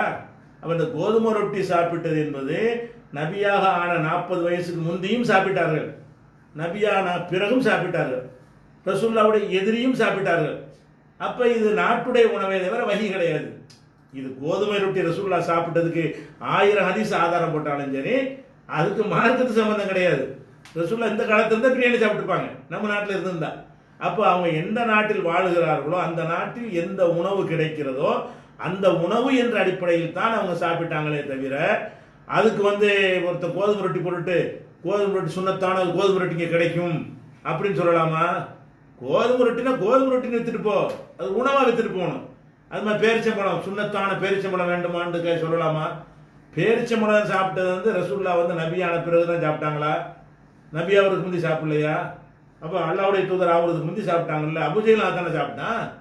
பேரிச்சம்பழத்தை சாப்பிட்டது, ரொட்டியை சாப்பிட்டதெல்லாம் வந்து அந்த நாட்டு உணவு, வஹீக்கு சம்மந்தம் கிடையாது. அதே மாதிரி வந்து ஒட்டகத்தில் போனாங்க, ஒட்டகத்தில் ஹஜ்ஜிக்கு போகிற சுன்னத்துன்னு யாராவது சொல்ல முடியுமா? ஒட்டகத்தில் போனது நிஜம், ஒட்டகத்தில் ஹஜ்ஜிக்கு மட்டும் எல்லாத்துக்கும் ஒட்டகத்தில் போனாங்க, 40 வயசுக்கு முந்தையும் தான் போனாங்க. எல்லா எதிரிகளும் அதில் தான் போனாங்க. சண்டைக்கு நம்மளை போனால் அவனும் அதில் சண்டைக்கு வர்றான். அப்போ யுத்தம் நடக்கும்போது 2 பேரும் ஒட்டகத்தில் வர்றாங்க. அப்படிங்கும் பொழுது இந்த ஒட்டகத்தில் போனார்கள் லட்ச ஹதீஸை காட்டினாலும் சரி, அதுக்கு சுன்னத்துன்னு வராது, போனாங்கன்னு வரேன். அது வஹீயில் போனாங்களா? அல்லாஹ்விலிருந்து மார்க்கம் என்று சொல்லி வஹீ வரும் இல்லையா, அந்த வஹீயில் போனால்தான் அது வந்து மார்க்கம் சொல்ல முடியும். அதே மாதிரி அவங்க வாழ்ந்த காலத்தில் பலவிதமான மருத்துவங்கள் இருந்தது. அந்த காலத்தில் என்ன மருத்துவர்கள் அதுதான் செய்ய முடியும். இப்போ உதாரணமாக எடுத்துக்கிட்டிங்கன்னா ரசூல் ஸல்லல்லாஹு அலைஹி வஸல்லம் அவங்க உஹது போரில் ஒரு சம்பவம் உங்களுக்குலாம் தெரியும். உஹது போரில் அவங்களுக்கு வந்து பல்லு உடைக்கப்பட்டு ரத்தம் ஓடி வெட்டி பயங்கரமாக ரத்தம் ஓடிக்கிட்டு இருக்குது. அப்போ ரத்தம் ஓடினா ரத்தத்தை நிப்பாட்டணும் என்ன செய்கிறது? உடனே ஃபாத்திமானா என்ன செய்கிறாங்கன்னா அவங்க ஒரு ஒரு இது பாய் இந்த பேரிச்சம் ஓலை இருக்குல்ல, அந்த ஓலையில் செஞ்ச பாயை எடுத்துகிட்டு வந்து அதை எரித்து அந்த சாம்பலை எடுத்து அந்த சாம்பலை அணைஞ்சிட்டாங்கன்னா அந்த ரத்தம் ஓடுற இடத்துல வச்சு பூசி விட்டாங்க. நின்றுச்சு, ரத்தம் கசிவு நின்று விட்டது. இது வந்து இது புகாரில் 2903 ஹதீஸில் இருக்குது. புகாரில் 2903 இது நடந்த சம்பவம் நெசம். இதுலேருந்து சட்டம் எடுத்துக்கிட்டு யாரும் ஆக்சிடென்ட் ஆகி ரத்தம் ஓடினால் சாம்பலை பூசணும்னு எடுக்க முடியுமா? இன்ஃபெக்ஷன் ஆயிடும். அந்த காலத்தில் வந்து ரத்தம் ஓட நிப்பாட்டணும். இன்ஃபெக்ஷன் ஆனாலும் பரவாயில்லை, ரத்தம் ஓட நிப்பாட்டினா தான் வாழ முடியும். அப்போ ரத்த ஓட்டத்தை நிப்பாட்டுறதுக்கு அன்னைக்கு இருந்த வழி என்ன? அதான் மருத்துவமாக வச்சுருந்தாங்க. இன்னைக்கு அதை விட தையல் போடுற மாதிரி செய்யும், ஒரு ஊசியை போட்டு நிப்பாட்டி வச்சு போடுவாங்க ஓடுறத. எத்தனை வழிமுறைகள் இருக்குது. அப்போ ரத்தம் ஓடுவதற்கு ரசூல் ஸல்லல்லாஹு அலைஹி வஸல்லம் இதை பயன்படுத்திய காரணத்தினால் இதை வந்து ஆக்சிடென்ட் ஆகிவிட்டால் வண்டியில் சாம்பலை கொண்டு போங்களை இப்போ பார்த்தாங்க சாம்பலை பூசிக்கொள்ளுங்கள் நபி வழி சுண்ணத்துன்னு சொல்ல முடியுமா? அப்படி யாராவது செய்கிறாங்களா? அப்போ அதே சுண்ணத்துக்கணுமா இல்லையா? ரசூல்லா செஞ்ச மருத்துவம்லாம் சுண்ணத்துனீங்கன்னா அப்போ சாம்பலை ரத்த காயத்துக்கு சாம்பலை பூசுகிற சுண்ணத்துன்னு சொல்ல முடியுமா? அந்த காலத்தில் அது அன்னைக்கு இருந்த முறை, அவ்வளோதான். அன்னைக்கு இருந்த மருத்துவத்தில் அது ஒரு வகை. அதை ரசூல் ஸல்லல்லாஹு செஞ்சு கொண்டார்கள். அந்த மாதிரி இது வகையில் உள்ளது கிடையாது. இது ரசூல்லா சொல்லியும் செய்யலவா, அவங்க மூச்சு ஆகிட்டாங்க, மக தான் செய்கிறாங்க. அப்போ அந்த ஊரை அறிஞ்ச ஒரு மருத்துவமாக இருந்திருக்குது. அந்த விஷயம் வந்து அந்த ஊரில் அரபுகளை அறிந்து வைத்திருக்கிற ஒரு பாட்டி வைத்தியமாக அது இருந்திருக்கிறது. அந்த பாட்டி வைத்தியத்தை அவங்க செஞ்சிருக்கிறாங்க. அப்போ இதுக்கு ஏன் மார்க்க கலர் குத்துறீங்க? ரசூல் ஸல்லல்லாஹு அலைஹி வஸல்லம் அன்னைக்கு வாழ்ந்த காலத்தில் அதான் மருத்துவம், அதை செஞ்சுட்டாங்க. அந்த மாதிரி இப்போ ரத்த அரப்புல என்ன செய்வாங்கன்னா ஒரு குழாய் வச்சு மண்டையில் எடுப்பாங்க, வேற பகுதியில் என்ன செய்வாங்க, ரத்தத்தை லேசாக அதிகமான ரத்தத்தை உறிஞ்சி எடுத்துட்டாங்கன்னு சொன்னால் அப்போ கொஞ்சம் ராகத்தாக இருக்கும், உடம்பு நல்லா இருக்குங்கிற ஒரு வழிமுறை இருந்திருக்கிறது. அதை உணர்ந்தாங்க. ஒரு அறிவியல் பூர்வமாக அதுக்கு ஒரு ப்ரூஃப் இல்லாட்டா கூட அன்றைக்கு இருந்த மக்கள் நினைஞ்சாங்க, ரத்தம் குத்தி எடுத்தல்னு அதுக்கு பேர். அரபில் ஹிஜாமத்துன்னு சொல்லுவாங்க, ஹிஜாமா. அப்போ ரத்தம் குத்தி எடுத்தல்ங்கிற அந்த ஒரு மெத்தேடு ரசூல்லா காலத்தில் இருந்தது நிஜம். ரசூல்லா செஞ்சிருக்கிறாங்க, அதுலேயும் மாற்றுக்கிறது கிடையாது. நோன்பு வைத்து கொண்டு கூட என்ன செய்யிருக்காங்க, இஹ்ராம் அணிந்து கூட செஞ்சாங்கலாம் வருது. அப்போ அந்த ரத்தம் குத்தி எடுத்தல் என்கிற ஒரு விஷயம் ரசூல்லா காலத்தில் இருந்துட்டு அதில் ஒரு ஷிஃபா இருக்குது, அதில் ஒரு நிவாரணம் இருக்குது என்றும் ரசூல் ஸல்லல்லாஹு அலைஹி வஸல்லம் சொல்லியிருக்கிறாங்க. அதெல்லாம் மாற்று கிடையாது. இப்போ நம்ம என்ன பார்க்கணும்னு கேட்டால் தலையுடைய நடுவில் அவங்க ஹிஜாமத்து பண்ணாங்க அப்படின்லாம் வருது. அது புகாரில் 5698 வருகிறது, 5700 வருகிறது, புகாரில் 5697 வருகிறது. இதில் எல்லாம் என்ன வருது, ஒரு இந்த ஹிஜாமத்தினால ஒரு நிவாரணம் இருக்குது, ரசூல்லா செஞ்சுருக்கிறாங்க, அதில் பயன் இருக்குன்னு சொல்லி உணர்றாங்க. எப்படி இந்த பாயை சாம்பலை பூசினா ஒரு பயன் இருந்துச்சோ, ரத்தம் நின்றுச்சுல, அந்த காலத்தில் ஒரு பயன் இல்லை, சிக்கருக்கு நம்ம செய்ய மாட்டாங்கல்ல, ஏதோ ஒரு பயன் இருக்குது. அப்போ ரசூல் ஸல்லல்லாஹு அலைஹி வஸல்லம் உணர்ந்திருக்கக்கூடிய ஒரு பயன் அன்றைக்கு இருந்திருக்குது என்பதற்கு இதெல்லாம் ஆதாரமாக இருக்கிறது. இந்த மருத்துவத்தை வகையில் செஞ்சாங்களா, எல்லாரும் செஞ்சாங்களா? தான் அடிப்படை. இந்த மருத்துவம் அப்படி ஒரு முறையே இல்லாமல் இருந்து அல்லாட்டிருந்து ஒரு ஆர்டர் வந்து இனிமேல் நீங்கள் மாதம் ஹிஜாமத்து பண்ணி விடுங்கள், அது நல்லது அப்படின்னு வந்து இருந்து நான் அந்த மக்கள் அதை அறியாமல் இருந்தாங்கன்னு வைங்க, அப்போ செஞ்சிருந்தா வஹீன்னு வந்துடும். இந்த நடைமுறை வந்து அந்த மக்கள்கிட்ட இருந்ததா ரசூலுல்லாஹ் தான் அறிமுகப்படுத்தினாங்களா? இதுதான் அடிப்படை. அந்த மக்கள்கிட்ட இருந்திருக்குமே ஆனால் அப்போ அதைத்தான் காஃபிரும் செஞ்சிருப்பான். இது இஸ்லாமிய கலர் இதுக்கு வராது. அந்த ரத்தம் குத்தி வாங்குதல் என்பது அன்றைய காலத்தில் இருந்த ஒரு மருத்துவ முறை. இதை எப்படி நம்ம எடுத்துக்கொள்வது என்று கேட்டால் புகாரியில் ஒரு ஹதீஸ் வருது 5702. அப்போ அதில் என்ன செய்கிறாங்கன்னு கேட்டால் இன்கான ஃபி ஷையின் மின் அத்வியத்திக்கும் ஹைரும், நீங்கள் செய்து வருகிற மருத்துவத்தில் ஒரு நன்மை இருக்குது என்று எடுத்துக்கொண்டீர்களே ஆனால் அது தேன் அருந்துகின்ற தேன் அதில் இருக்கும், ரத்தம் குத்தி எடுக்கிறீங்கல்ல அதில் இருக்கும், அது மாதிரி தீயால் சுட்டு காயப்படுத்துகிறோம் அது ஒரு முறை வச்சுருந்தாங்க, இதில் இருக்கும். நீங்கள் செய்கிற அந்த மருத்துவ முறைகளில் இது 3 நன்மை தரக்கூடியதாக இருக்குமே ஆனால் இது 3 நன்மை தரும்ங்கிறாங்க. அப்போ இந்த வாசகம் என்ன செய்கிறாங்கன்னு கேட்டால் இது வகையில் உள்ளது இல்லைங்கிறாங்க. நீங்கள் செய்கிற மருத்துவம் நீங்கள் செஞ்சிட்டு இருக்க நான் பார்க்கிறேன், பல மருத்துவங்கள் செஞ்சிட்டு இருக்கிறீங்க, அதில் இந்த 3 விஷயத்தில் ஒரு பயன் இருக்குமே ஆனால், நான் ஏதாவது இருக்குமே ஆனால் இது சிறந்ததாக இருக்கிறது அப்படின்னு சொல்கிறாங்க. அப்போ இந்த மருத்துவத்தை வந்து ரசூலுல்லாஹ்வுக்கு முந்தைய அவங்க செஞ்சாங்க, இந்த ஹதீஸில் வழங்குது. நீங்கள் செய்து வருகிற மருத்துவத்தில் அப்போ வகி கிடையாது, ரசூலுல்லாஹ்வுக்கு முந்தைய செஞ்சு வர்றாங்க. 5702 அப்படி வருது. அதே மாதிரி வந்து 5696 அதில் வருகிறது, இன்ன அம்சலமா ததாவைத்தும் பிஹி அல் ஹிஜாமா ஒல் குஸ்துல் பஹரி. என்ன செய்கிறாங்கன்னு கேட்டால், நீங்கள் வந்து செய்கிற மருத்துவங்களிலேயே நல்ல உயர்ந்த மருத்துவம் ஹிஜாமத்து, நீங்கள் செய்கிற மருத்துவம். நான் பார்த்த வகையில் நீங்கள் பல விதமான மருத்துவத்தை நீங்கள் கையாளுறீங்க, அதில் ஒரு நல்ல மருத்துவம் சொல்வதாக இருந்தால் ஹிஜாமத்து நல்ல மருத்துவம். அன்னைக்கு இருந்ததுல கேமராவுக்கு நல்லது கிடையாது, அன்னைக்கு இருந்த மருத்துவ முறையில் அது நல்ல முறை. அது ஒரு குஸ்துல் பஹரி, குஸ்துல் பஹரின்னா அது ஒரு வேறு, அதை கொண்டு ஏதோ ஒரு மருத்துவம் செஞ்சுருக்கிறாங்க. இந்த ரெண்டும் ரொம்ப உங்களுக்கு ஒரு பயனுள்ளதாக இருக்குது என்று ரசூல் ஸல்லல்லாஹு அலைஹி வஸல்லம் சொல்கிறாங்க. அப்போ இதில் என்ன வழங்குது, அம்சல மா ததாவைத்தும் பிஹி, நீங்கள் செய்து வருகிற மருத்துவத்திலே அப்படிங்கிறாங்க. அப்போ என்னன்னு கேட்டால், ரசூல் ஸல்லல்லாஹு அலைஹி வஸல்லத்துக்கு முன்னாடியே, நபியாவதுக்கு முன்னாடியே அந்த சமுதாயத்தில் இந்த ரத்தம் குத்தி வாங்குதல் என்கிற ஒரு பழக்கம் இருந்தது. இன்னும் சொல்ல போனால் அதை வந்து ஒருத்தர் வந்து அபூ தைபான் வெளியூர்லேருந்து வந்து ரசூலுல்லாஹ்வுக்கு செய்வார். ரத்தம் குத்துறதுக்குன்னு ஒரு ஆள் அந்த தொழில் இருக்க போய் தான் அபூ தைபான் ஒருத்தர் இருப்பார், அவர் நல்லா செய்வார்னு ஒரு கூட்டிகிட்டு சொல்லுவாங்க. அவர் இந்த ரத்தம் குத்தி வாங்கி அதுக்குரிய கூலி வாங்கிட்டு போவார்னு வைங்களேன். அப்போ ரசூலுல்லாஹ் சொல்லி தான் அது இருந்திருக்குமே. ஆனால் அப்போ அங்கேயே மதீனாவுள்ள ஆளுக்கு தெரிஞ்சிருக்கு, மதீனாவுக்கு வெளியே உள்ள ஒரு ஆள் செஞ்சிட்டு இருக்காருன்னு சொன்னால் என்ன அர்த்தம், அது அந்த ஊர் வழக்கம். அந்த ரத்தம் குத்தி எடுத்தல்ங்கிற ஒரு வைத்தியம், அந்த ஊர் வழக்கம், அன்னைக்கு இருந்த வைத்திய முறைகளில் இதில் ஏதோ ஒரு ஆரோக்கியம் இருப்பதாக ரசூலுல்லாஹ் கருதி இருக்கிறார்கள். அது உணர்ந்ததை சொல்லி இருக்கிறார்களே தவிர, இது வஹீல வருமா, இது மார்க்க சுன்னத்துன்னு சொல்ல முடியுமா? இது செய்யறோம், செஞ்சுட்டு போங்க, செஞ்சு அதில் நன்மை இருக்குன்னு நம்ம போனால் செஞ்சுட்டு போகிறாங்க. இந்த நவீன காலத்தில் இதெல்லாம் அவுட் ஆஃப், அதோட பெரிய பெரிய வைத்தியம்லாம் வந்துருச்சு அப்படின்னு நினைத்தா விட்டுட்டு போங்க, அவ்வளோதான். இதில் போயிட்டு அந்த ஹதீஸை கொண்டாந்து போட்டு இதெல்லாம் இணைச்சி இதுதான் சுன்னத்து, இதான் நம்ம செய்யணும் போல இருக்குது அப்படிங்கிற மாதிரி செஞ்சு வியாபாரம் பண்ணுறது, மார்க்கத்தை வியாபாரம் பண்ணக்கூடாது. வைத்தியத்தில் நிறைய பேர் செய்கிறாங்க, எல்லாத்தையுமே நபி வழி மருத்துவம்னு சொல்லி நிறைய போட்டு என்ன செய்கிறாங்க, அதை ஏமாற்றக்கூடிய ஒரு நிலையெல்லாம் இருக்கிறது. மருத்துவத்தில் நபி வழின்றது உண்மை கிடையாது. என்ன நபி வழி மருத்துவம், ஹராமான விஷயங்கள் கூட அந்த மருத்துவத்துக்கு மட்டும் கூடுன்னு வந்துருது. அப்புறம் நபி வழி மருத்துவங்கிறான்.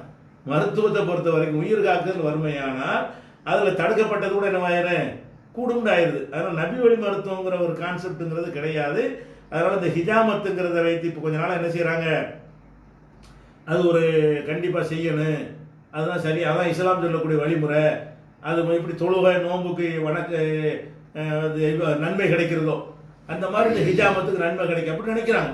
இது பெரிய நன்மையான காரியம் செஞ்சுட்டோம், ஹிஜாமத்து செஞ்சுட்டோம், அதுக்கு ஒரு சவாபெல்லாம் எழுதி வச்சுட்டான், இப்படிங்கிற மாதிரி எல்லாம் சீன் காட்டினா அது கண்டிக்கத்தக்கது. அது அனுமதி இருக்கான்னு கேட்டால், நன்மை இருந்தால் அனுமதி செஞ்சுட்டு போங்க. அது கேடுன்னு நிரூபிச்சுட்டானே, ஆனால் அப்பவும் ரசூலுல்லாஹ் தப்புன்னு வராது. கேடுன்னா விட்டுருங்க, அவ்வளோதான். அவங்க வகையில் செஞ்ச விஷயம் இல்லையில, வகையில் செஞ்ச விஷயத்தில் தான் பிழை வராது. வகை இல்லாமல் அந்த ஊர் வழக்கப்படி அவங்க செஞ்சதில் தவறுன்னு கண்டுபிடிச்சாங்களே, ஆனால் அது மார்க்கத்தை பாதிக்காது. அதனால் வந்து ஹிஜாமாங்கிறது மார்க்கத்தோட எந்த விதமான ஒரு சம்பந்தம் கிடையாது.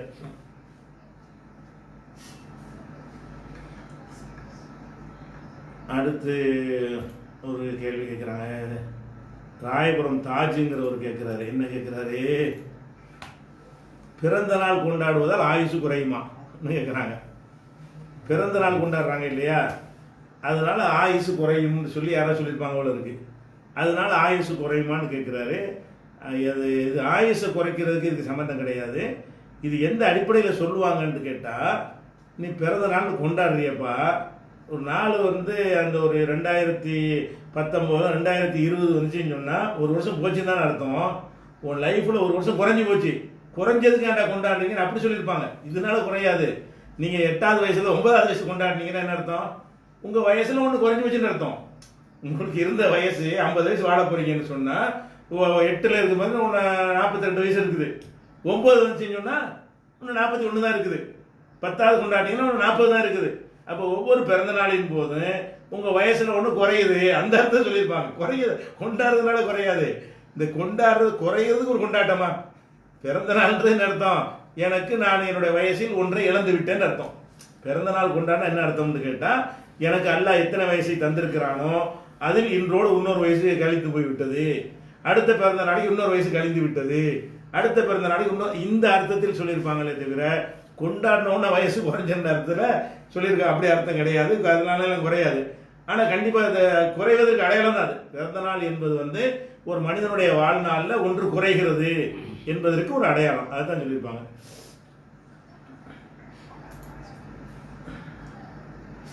என் பெயர் சம்சுத்தீன், நான் இலங்கையை சேர்ந்தவன். என்னுடைய கேள்வி என்னவென்று சொன்னால், முஸ்லிம் அல்லாத பிற மதத்தை சேர்ந்தவர்களின் ஜனாசாவை கண்டால் சபிக்க வேண்டும் என்று நபி கூறினார்கள் என்று சலபி கொள்கையைச் சேர்ந்த என் நண்பர் கூறினார். அவர் மார்க்கத்தை படித்தவர், அரபு ஞானம் உள்ளவர். இதற்கு நான் அவரிடம் கூறினேன், நபி அவர்கள் பிற மதத்தை சேர்ந்தவர்களின் ஜனாசாவை கண்டால் எழுந்து மரியாதை செய்து சுட்டி காட்டினேன். பின் நபி அவர்கள் தோழர்களை பார்த்து, பிற மதத்தவர்கள் ஜனாசாவை கண்டால் கண் பார்வைக்கு மறையும் வரை அமர வேண்டாம் என்று கூறியதை நினைவுபடுத்தினேன். அதற்கு அவர், அது முந்தைய ஹதீஸ், இது பிந்தைய ஹதீஸ் என்றார். இவர் நபி அவர்களின் பெயரை பாவித்து கூறியதால் நான் அமைதியாகிவிட்டேன். இரண்டாவது அவர் கூறியது, அண்டை வீடாக இருந்தாலும் மார்க்கத்துக்கு முரணான எந்த காரியம் நடக்காவிட்டாலும் அந்த வீட்டுக்கு ஆறுதல் கூற செல்ல நினைத்தால் தாவா செய்வதே நோக்கமாக இருக்க வேண்டும். ஏனென்றால் நபி அவர்கள் யூத சிறுவனின் மரண தருவாயில் இப்படித்தான் செய்தார்கள் அப்படின்னு சொல்லி சொன்னாராம். அதாவது ரெண்டு விஷயம் இருக்கிறது. முதல்ல ரசூல் ஸல்லல்லாஹு அலைஹி வஸல்லம் ஒரு ஜனாசாவை கடந்து செல்லும்போது என்ன செய்கிறாங்க, எந்திரிச்சு நிற்கிறாங்க. அப்போ சகாபாக்கள்லாம் கேட்குறாங்க, அல்லாஹ்வுடைய தூதரை, இது யூதருடைய ஜனாசா கேட்குறாங்க. அப்போ ரசூல்லா என்ன செய்கிறாங்கன்னு கேட்டால், அலைசத்து நப்சன், அது ஒரு உயிர் தானப்பா, அது யூதனையா முஸ்லீம்யா பிரிக்கிறீங்க இதில் போய்கிட்டு அப்படின்னு ரசூல் ஸல்லல்லாஹு அலைஹி வஸல்லம், அலைசத்து நப்சன், அது ஒரு நப்சு தானே என்று கேட்குறாங்க. இது புகாரில் 1312 இருக்குது. அப்போ யூதருடைய ஜனாசாவை காணும் பொழுது எந்திரிச்சு நிற்கிறாங்க. ஒருவேளை யூதர்னு தெரியாமல் எந்திரிச்சு நிற்பாங்களோன்னு பார்த்தா சுட்டி காட்டப்படுது யூதருடைய ஜனாசான்னு சொல்லி. தெரிஞ்சுக்கிட்டு தான் சொல்கிறாங்க, அது ஒரு நப்சு தான், இருந்தாலும் நிற்க தான் செய்யணும் அப்படின்னு ரசூலுல்லாஹ் நின்றுருக்கிறாங்க. அதே மாதிரி நின்றது மட்டும் இல்லாமல், இதா ராய்த்துமுல் ஜனாசத்தை ஃபக்கூமு, ஜனாசாவை நீங்கள் கண்டால் எழுந்து நெல்லுங்கள். இது 1311 1312 புகாரில் இருக்கிற ஹதீஸ். அப்போ இதை அடிப்படையாக வைத்து நம்ம யூதருடைய ஜனாசாக்கெலாம் காஃபிர் ஜனாசா வந்தால் எழுந்து நிற்கணும். நம்ம உட்கார்ந்துருக்குறோம், ஒரு இந்துடைய ஜனாசா, ஒரு கிறிஸ்துவுடைய ஜனாசா, ஏதோ ஒரு ஜாதியை சேர்ந்த ஜனாசா உடல் கடந்து செல்லுமையானால் நம்ம எழுந்து என்ன செய்யணும், நிற்கணும். உசுரோடு இருக்கிறவனுக்கு எந்திரிச்சு நிற்கிறதுக்கு தடை இருக்குது மார்க்கத்தில். செத்தவனுக்கு எந்திரிச்சு நிற்க சொல்லி மார்க்கம் சொல்லுது. ஏன்னா செத்தவனுக்கு கருவம்லாம் வராதுல்ல, அது காரணமாக இருக்கலாம். அப்போ ரசூல் ஸல்லல்லாஹு அலைஹி வஸல்லம் அவங்க எழுந்து நிற்க சொல்லிட்டாங்க. இவர் இந்த சலபி என்ன செய்கிறாருன்னு கேட்டால், இது எழுந்து நிற்க சொன்ன சட்டம் மாற்றப்பட்டுருச்சு, அது முன்னாடி தான் எழுந்து நிற்கிறது சட்டம் இருந்துச்சு, அதுக்கு பிறகு மாற்றிட்டாங்க இந்த சட்டத்தை அப்படின்னு சொல்லிட்டு அவர் விளக்கம் ஃபஸ்ட்டு சொல்கிறார். அது ஏன் சொல்கிறாருன்னு கேட்டால், அவர் ஹதீஸை விளங்கிக் கொள்வதில் உள்ள ஒரு அறியாமையினால இதை சொல்கிறார். என்ன ஹதீஸ் வருதுன்னு கேட்டால், முஸ்லீமில் ஒரு ஹதீஸ் வருது. அதாவது ரசூல் ஸல்லல்லாஹு அலைஹி வஸல்லம் அவர்கள் ஒரு ஜனாசாவுக்கு போகும்போது நின்றார்கள், நாங்களும் நின்றோம், உட்கார்ந்தார்கள், நாங்களும் உட்கார்ந்தோம் அப்படின்னு இருக்குது. ஜனாசாவில் உட்கார்ந்தோம்னு அலி அறிவிக்கிறாங்க. இதே கருத்தை புகார் முஸ்லீமில் 984 83 இந்த ஹதீஸில் இருக்குது. அதான் இதை வைத்துக்கொண்டு முதல்ல நின்றுருக்கிறாங்க, அப்புறம் உட்காந்துட்டாங்க, மாற்றப்பட்டுருச்சான். ஜனாசாவை கண்டால் நிற்கணுங்கிற ஒரு ஹதீஸ் இருக்கு இல்லையா, அது மாற்றப்பட்டுச்சுன்னு இந்த சலபி சொல்லிட்டாராம். என்னத்தான் மாற்றப்பட்டுச்சுன்னு கேட்டால், இதுதான் ஆதாரம், மாற்றப்பட்டதுக்கு ஆதாரம் என்னது, ரசூல் ஸல்லல்லாஹு அலைஹி வஸல்லம் ஜனாசாவைக்குன்னு நின்றார்கள், நின்றோம், உட்கார்ந்தார்கள், உட்கார்ந்தோன்னு இருக்குது. இது எங்க மாற்றப்பட்டுச்சு, நின்றுட்டு உட்கார வேண்டியதானே. அதான் நின்றார்கள் பிறகு நிற்கவில்லை, அப்படி வரணும். மாற்றதான் நின்றார்கள் பிறகு அவர் நிற்கவில்லை, அல்ல நிற்க வேண்டாம் என்று சொல்லிவிட்டார்கள், அப்படி வந்தாதான் மாற்றப்பட்டுச்சுன்னு சொல்லணும். இதில் என்ன வருதுன்னு கேட்டால், நின்றுகிட்டு இருக்கிறது ஹதீஸில் என்ன வருது, கடந்து செல்ற வரைக்கும் நில்லுங்க, அப்புறம் உட்காந்துங்க தான் வருது, நின்றுகிட்டே இருக்கணும்னு வரவே இல்லையே. ஜனாசாவை கேட்டால் நில்லுங்கள், அதை வச்சுட்டா உட்காந்துருங்க, அவ்வளவுதான். அப்ப ரசூலுல்லாஹ் நின்றார்கள், நாங்களும் நின்றோம். உட்கார்ந்தார்கள், நாங்களும் உட்கார்ந்துட்டோம். பார்த்தீங்களா, மாற்றப்பட்டுருச்சுங்கிறார். இது மாத்திரக்குள்ள வாசகமா? மாற்றப்பட்டு சலபி சொல்றாரு, சலபிங்கிறவர் சொல்லியிருக்காராம். இது எப்படி மாத்த, இந்த மாத்திரக்குன்னு ஒரு வாசகம் வரணுமா இல்லையா? நின்றதை மாற்றுவதாக இருந்தால் நிற்க சொல்லி இருந்தேன், இனிமேல் நிற்காதீர்கள், இது மாற்றும். இதுல என்ன இருக்குது? நின்றார்கள், நாங்களும் நின்றோம். உட்கார்ந்தார்கள், நாங்களும் உட்கார்ந்தோம். பத்தில உட்கார்ந்துட்டாங்கிறாரு. நாங்களும் உட்கார்ந்து நின்று விட்டு உட்கார்ந்து சொல்றோம். கேமரா வரைக்கும் நிக்க சொல்றோம், நின்று விட்டு உட்கார்ந்து வேண்டியதானே. அப்ப இது என்னன்னு கேட்டா மாத்திருக்கு இதுதான் ஆதாரம் காட்டுறாங்க. இந்த ஹதீஸை வச்சு தான் அதை சொல்றார்கள் என்பதை ஜனாசாவின் சட்டங்கள்ங்கிற புஸ்தகத்துல விளக்கி இருக்கிறோம். நம்ம மாற்றப்பட்டுச்சுங்கிறாங்க, இது மாத்திரக்கூடிய ஹதீஸா? நீங்களே பாருங்க, அந்த அர்த்தம் வருமானு சொல்லி என்ன போட்டிருக்கிறோம்? ஜனாசாவின் சட்டங்கள் அந்த புக்கையும் நம்ம போட்டு விட்டுருவோம். ஜனாசாவோட அந்த லிங்க்ல இருக்கு. அப்ப இதை விளைவிக்கணும். அப்ப யகூதியுடைய ஜனாசாவை கண்டால் நிக்கணும் என்ற விஷயம் மாற்றப்படவில்லை. காஃபிருடைய ஜனாசாவை கண்டாலும் நிக்க வேண்டும் என்ற சட்டம் மாற்றப்படல. அது முந்தியது பிந்தியதுங்கிறது அவருடைய அறியாமையினால் சொல்றாரு. மாசியது கூட ஹதீஸை கேளுங்க, இதை தவிர வேற ஹதீஸ் காட்ட முடியாது. இந்த கருத்தில் வருகிற ஹதீஸை தவிர மாற்றியதற்கு என்ன செய்ய முடியாது, வேற ஒரு ஹதீஸ் காட்ட முடியாது. அடுத்து என்ன செஞ்சிருக்காரு அவருன்னு கேட்டா, அந்த பிற மதத்துடைய ஜனாசாவை கண்டால் சபிக்கணுமா, அப்படி ரசூலுல்லாஹ் சொன்னாங்கன்னு சொல்லியிருக்கிறாரு. அதுக்குரிய அந்த ஹதீஸ் நூல் மூலம் அந்த அரபி வாசகத்தெல்லாம் கேட்டு அனுப்புனீங்கன்னா நம்ம செக் பண்ண, அப்படி ஒன்று கிடைக்கல. நம்ம தேடி பார்த்த வரைக்கும் ஒரு இட்டு கட்டப்பட்டதோ ஒரு பலவீனமானது இருந்தால் கூட தேடி பார்த்தா கிடைக்கும். அது ஒன்றும் கிடைக்கல, எதில் பார்த்தாலும் தெரியல. இதில் என்ன சொல்லியிருக்காரு, ஒரு ஜனாசா முஸ்லீம் அல்லா ஜனாசா நாசமாக போட்டு சொல்லணுமா. அவர் என்ன சொல்றாரு சொல்லியிருக்காருன்னு கேட்டால், ரசூலுல்லாஹ் எந்திரிச்சு நீங்கள் சொல்கிறாங்க. இந்த இவர் என்ன செஞ்சிருக்காருன்னு கேட்டால், முஸ்லீம் அல்லா ஜனாசாவை கண்டால் இவன் நாசமாக போய் தொலையட்டும் என்று சொல்ல. இது இப்போ ஒரு பண்பாடா? ரசூலுல்லாஹ்வுடைய மார்க்கத்தை இருக்குமா? அவன் மௌத்தா போயிட்டான், அவனுக்கு கூட அல்லாஹ்வுக்குரிய ஒரு விஷயம். இதை போய் நாசமா போட்டும்னு சொல்ல வேண்டிய என்ன தேவை இருக்குது? அது அப்படி நாசமா போட்டும்னு சொல்ற லானத்துக்கு எந்திரிச்சு நிக்க சொல்லியிருப்பாங்க. அவனுக்குள்ள லானத்து இறங்கிக்கிட்டு இருக்கும்போது எழுந்து அணிக்க சொல்லியிருப்பாங்க. அதனால அது ஒரு தவறாக என்ன செய்யறாரு சொல்றாரு. முஸ்லிம் அல்லாத மக்களுக்கு என்ன செய்யலாம், இன்னும் அடிப்படை எடுத்துக்கிட்டீங்கன்னா குரான்ல அல்லாஹ் 60வது அத்தியாயத்தில் 9வது வசனத்தை நீ எடுத்து பாருங்க, 8, 9 எடுங்க. லா என்ஹாக்கும் அல்லாஹு, அவர் என்ன செய்யறாருன்னு கேட்டா துக்கம் விசாரி கூட போகக்கூடாதான், ஒரு ஆறுதல் சொல்ல கூட போகக்கூடாது. அந்த தாவா செய்யறதுக்கு மட்டும்தான் போகணும். இஸ்லாத்து தழுவியா இல்லையா அப்படின்னு கேட்கறதுக்கு தான் போகணுமா. அது இல்லாமல் எதுக்கும் போகக்கூடாதுன்னு வரை சொல்லியிருக்காரு அவர். ஆனால் குரான்ல என்ன இருக்குன்னு கேட்டா, லா என்ஹாக்கும் அல்லாஹு, அல்லாஹ் உங்களுக்கு தடுக்கவில்லை. அனில்லதீனம் யுகாத்திலுக்கும் ஃபித்தீன், மார்க்க விஷயத்தில் உங்களோடு யுத்தம் செய்யாமல் இருக்கிறார்களே அவர்கள் விஷயத்திலையும், வலம் யுஹ்ருஜுக்கும் மின் தியாரிக்கும், உங்களுடைய இல்லங்களிலிருந்து உங்களை வெளியேற்றாமல் இருக்கிறார்களே அவர்கள் விஷயத்திலையும் அல்லாஹ் தடுக்கவில்லை. அந்த பர்வூஹும், அவர்களுக்கு நீங்கள் நன்மைகள் செய்வதை தடுக்கவில்லை. ஓ துக்சித்து இலையும், அவர்களுக்கு நீதி செலுத்து அல்லாஹ் தடுக்கவில்லை. அதாவது முஸ்லீம் அல்லாதவங்கள நம்மளோட சண்டைக்கு வர்றான், யுத்தம் செய்யறான், நாட்டை விட்டு விரட்டுறான், அவனுக்கு ஏன் போய் ஆறுதல் சொல்ல போற? மோடி குடும்பத்தில் ஆறுதல் சொல்ல முடியாது. அப்படியான ஆளுக்கு ராமகோபால இவங்களுக்கு சொல்லக்கூடாது. ஏன்னா அவங்க மார்க்கத்தை அழிக்க, நம்மளை அழிக்க நினைக்கக்கூடியவங்களா இருக்காங்க. நடிப்பா போயிடுறது. நம்ம போய் கேட்டாலும் அந்த ஆறுதல் நாம சொல்ல நடிப்பாகிவிடும். அவங்களும் அதை விரும்பவும் மாட்டார்கள். அதுக்கு தான் தடை இருக்குது. எதுக்கு தடை இல்லை? பொதுவாக முஸ்லீம் அல்லாத மக்களாக இருப்பாங்க, அவங்க உண்டு அவங்க வேலை உண்டு இருப்பாங்க. நம்ம மார்க்கத்தை ஒழிக்க அவங்க நினைக்க மாட்டாங்க.